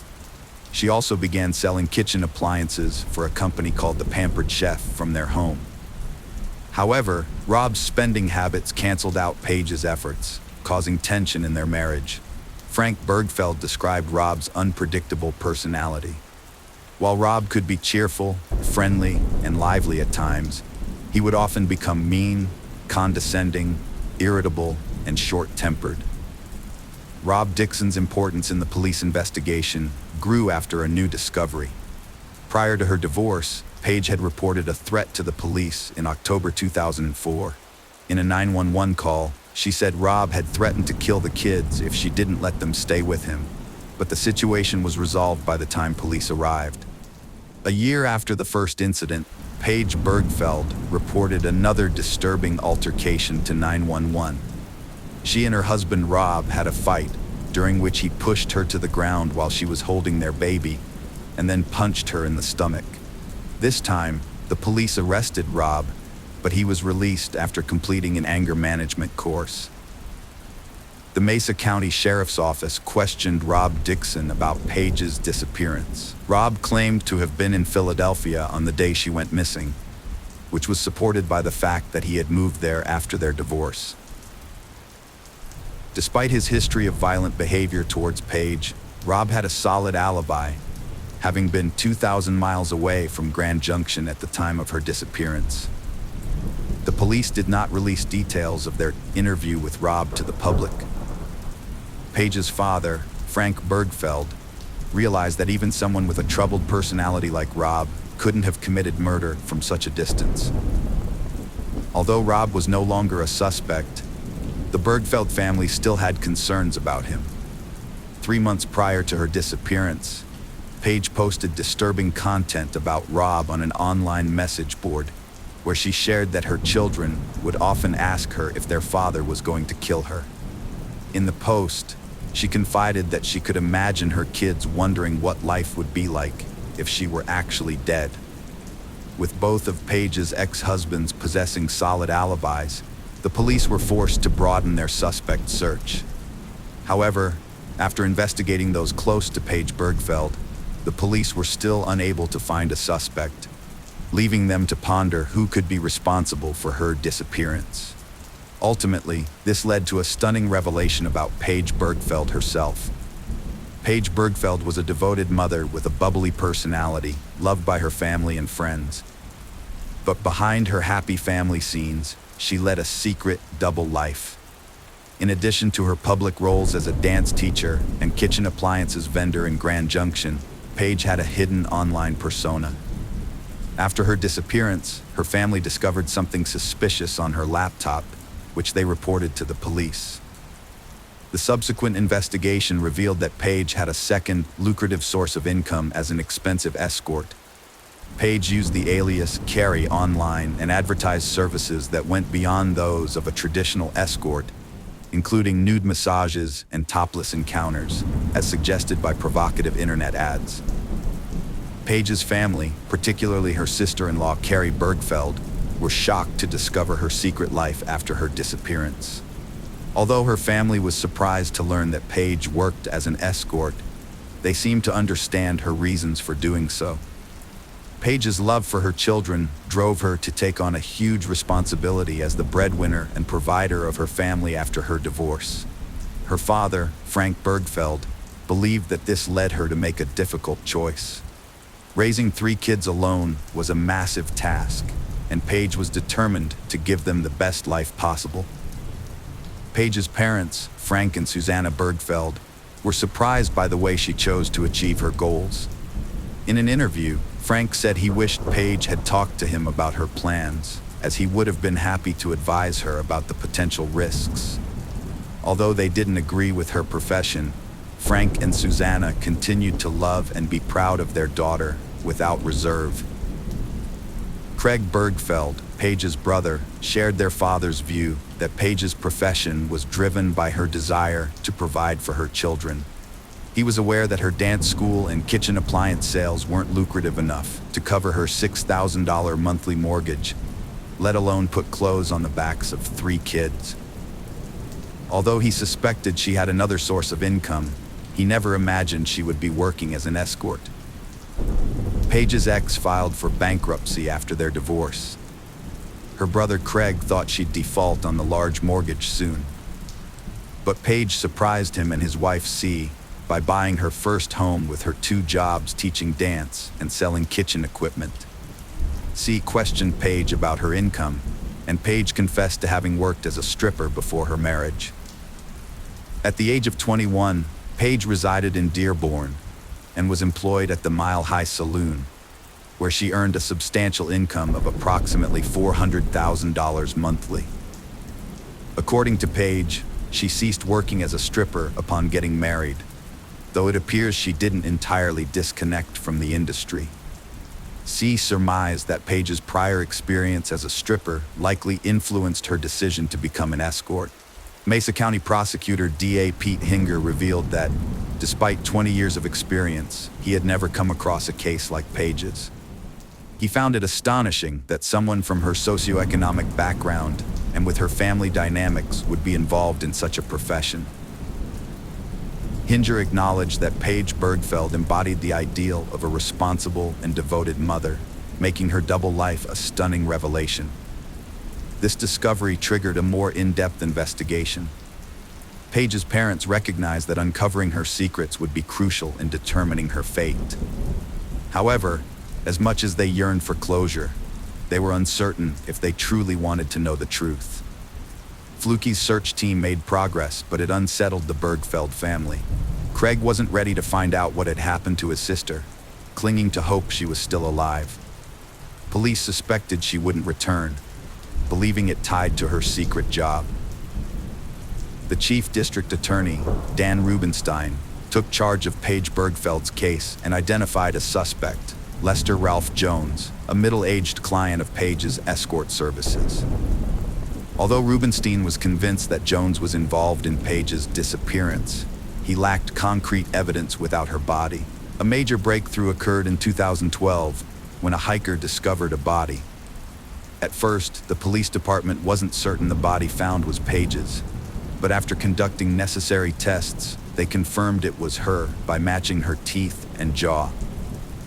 What was surprising, however, was that Paige's body had been lying in the exact spot a hiker stumbled upon it, an area already thoroughly searched by Connie Fluky's team, yet nobody had found her. The investigators theorized that the killer must have buried Paige in a grave deep enough to evade the search party.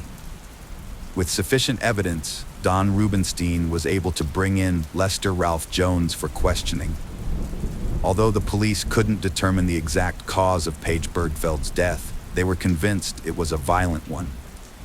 Paige had suffered a fractured jaw, leading investigators to believe her attacker must have severely beaten her.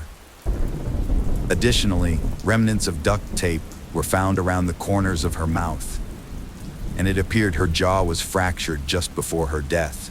This discovery made the items found during the search, which Connie Fluky had organized, understandable. The items included pieces of documents scattered along the highway, some of which had Paige's name, while others had her children's names. The investigators assumed that the documents must have been thrown out of the car by Paige's kidnapper, as he drove her to the spot where he eventually killed her. However, another possibility was that Page herself had thrown the documents out of the car as a way of helping people to locate her. Unfortunately, Page's killer, Lester Ralph Jones, was able to roam free for 5 years after her terrifying murder. Given his bad reputation, it was easy to believe that he was responsible for Page Bergfeld's death. Don Rubenstein gathered sufficient evidence against Lester Ralph Jones during the investigation.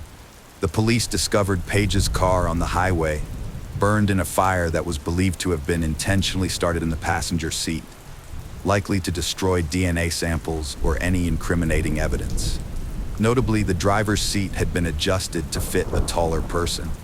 Although Ralph Jones denied any knowledge of Page's burned car during interrogation, it was found just a short distance from his workshop.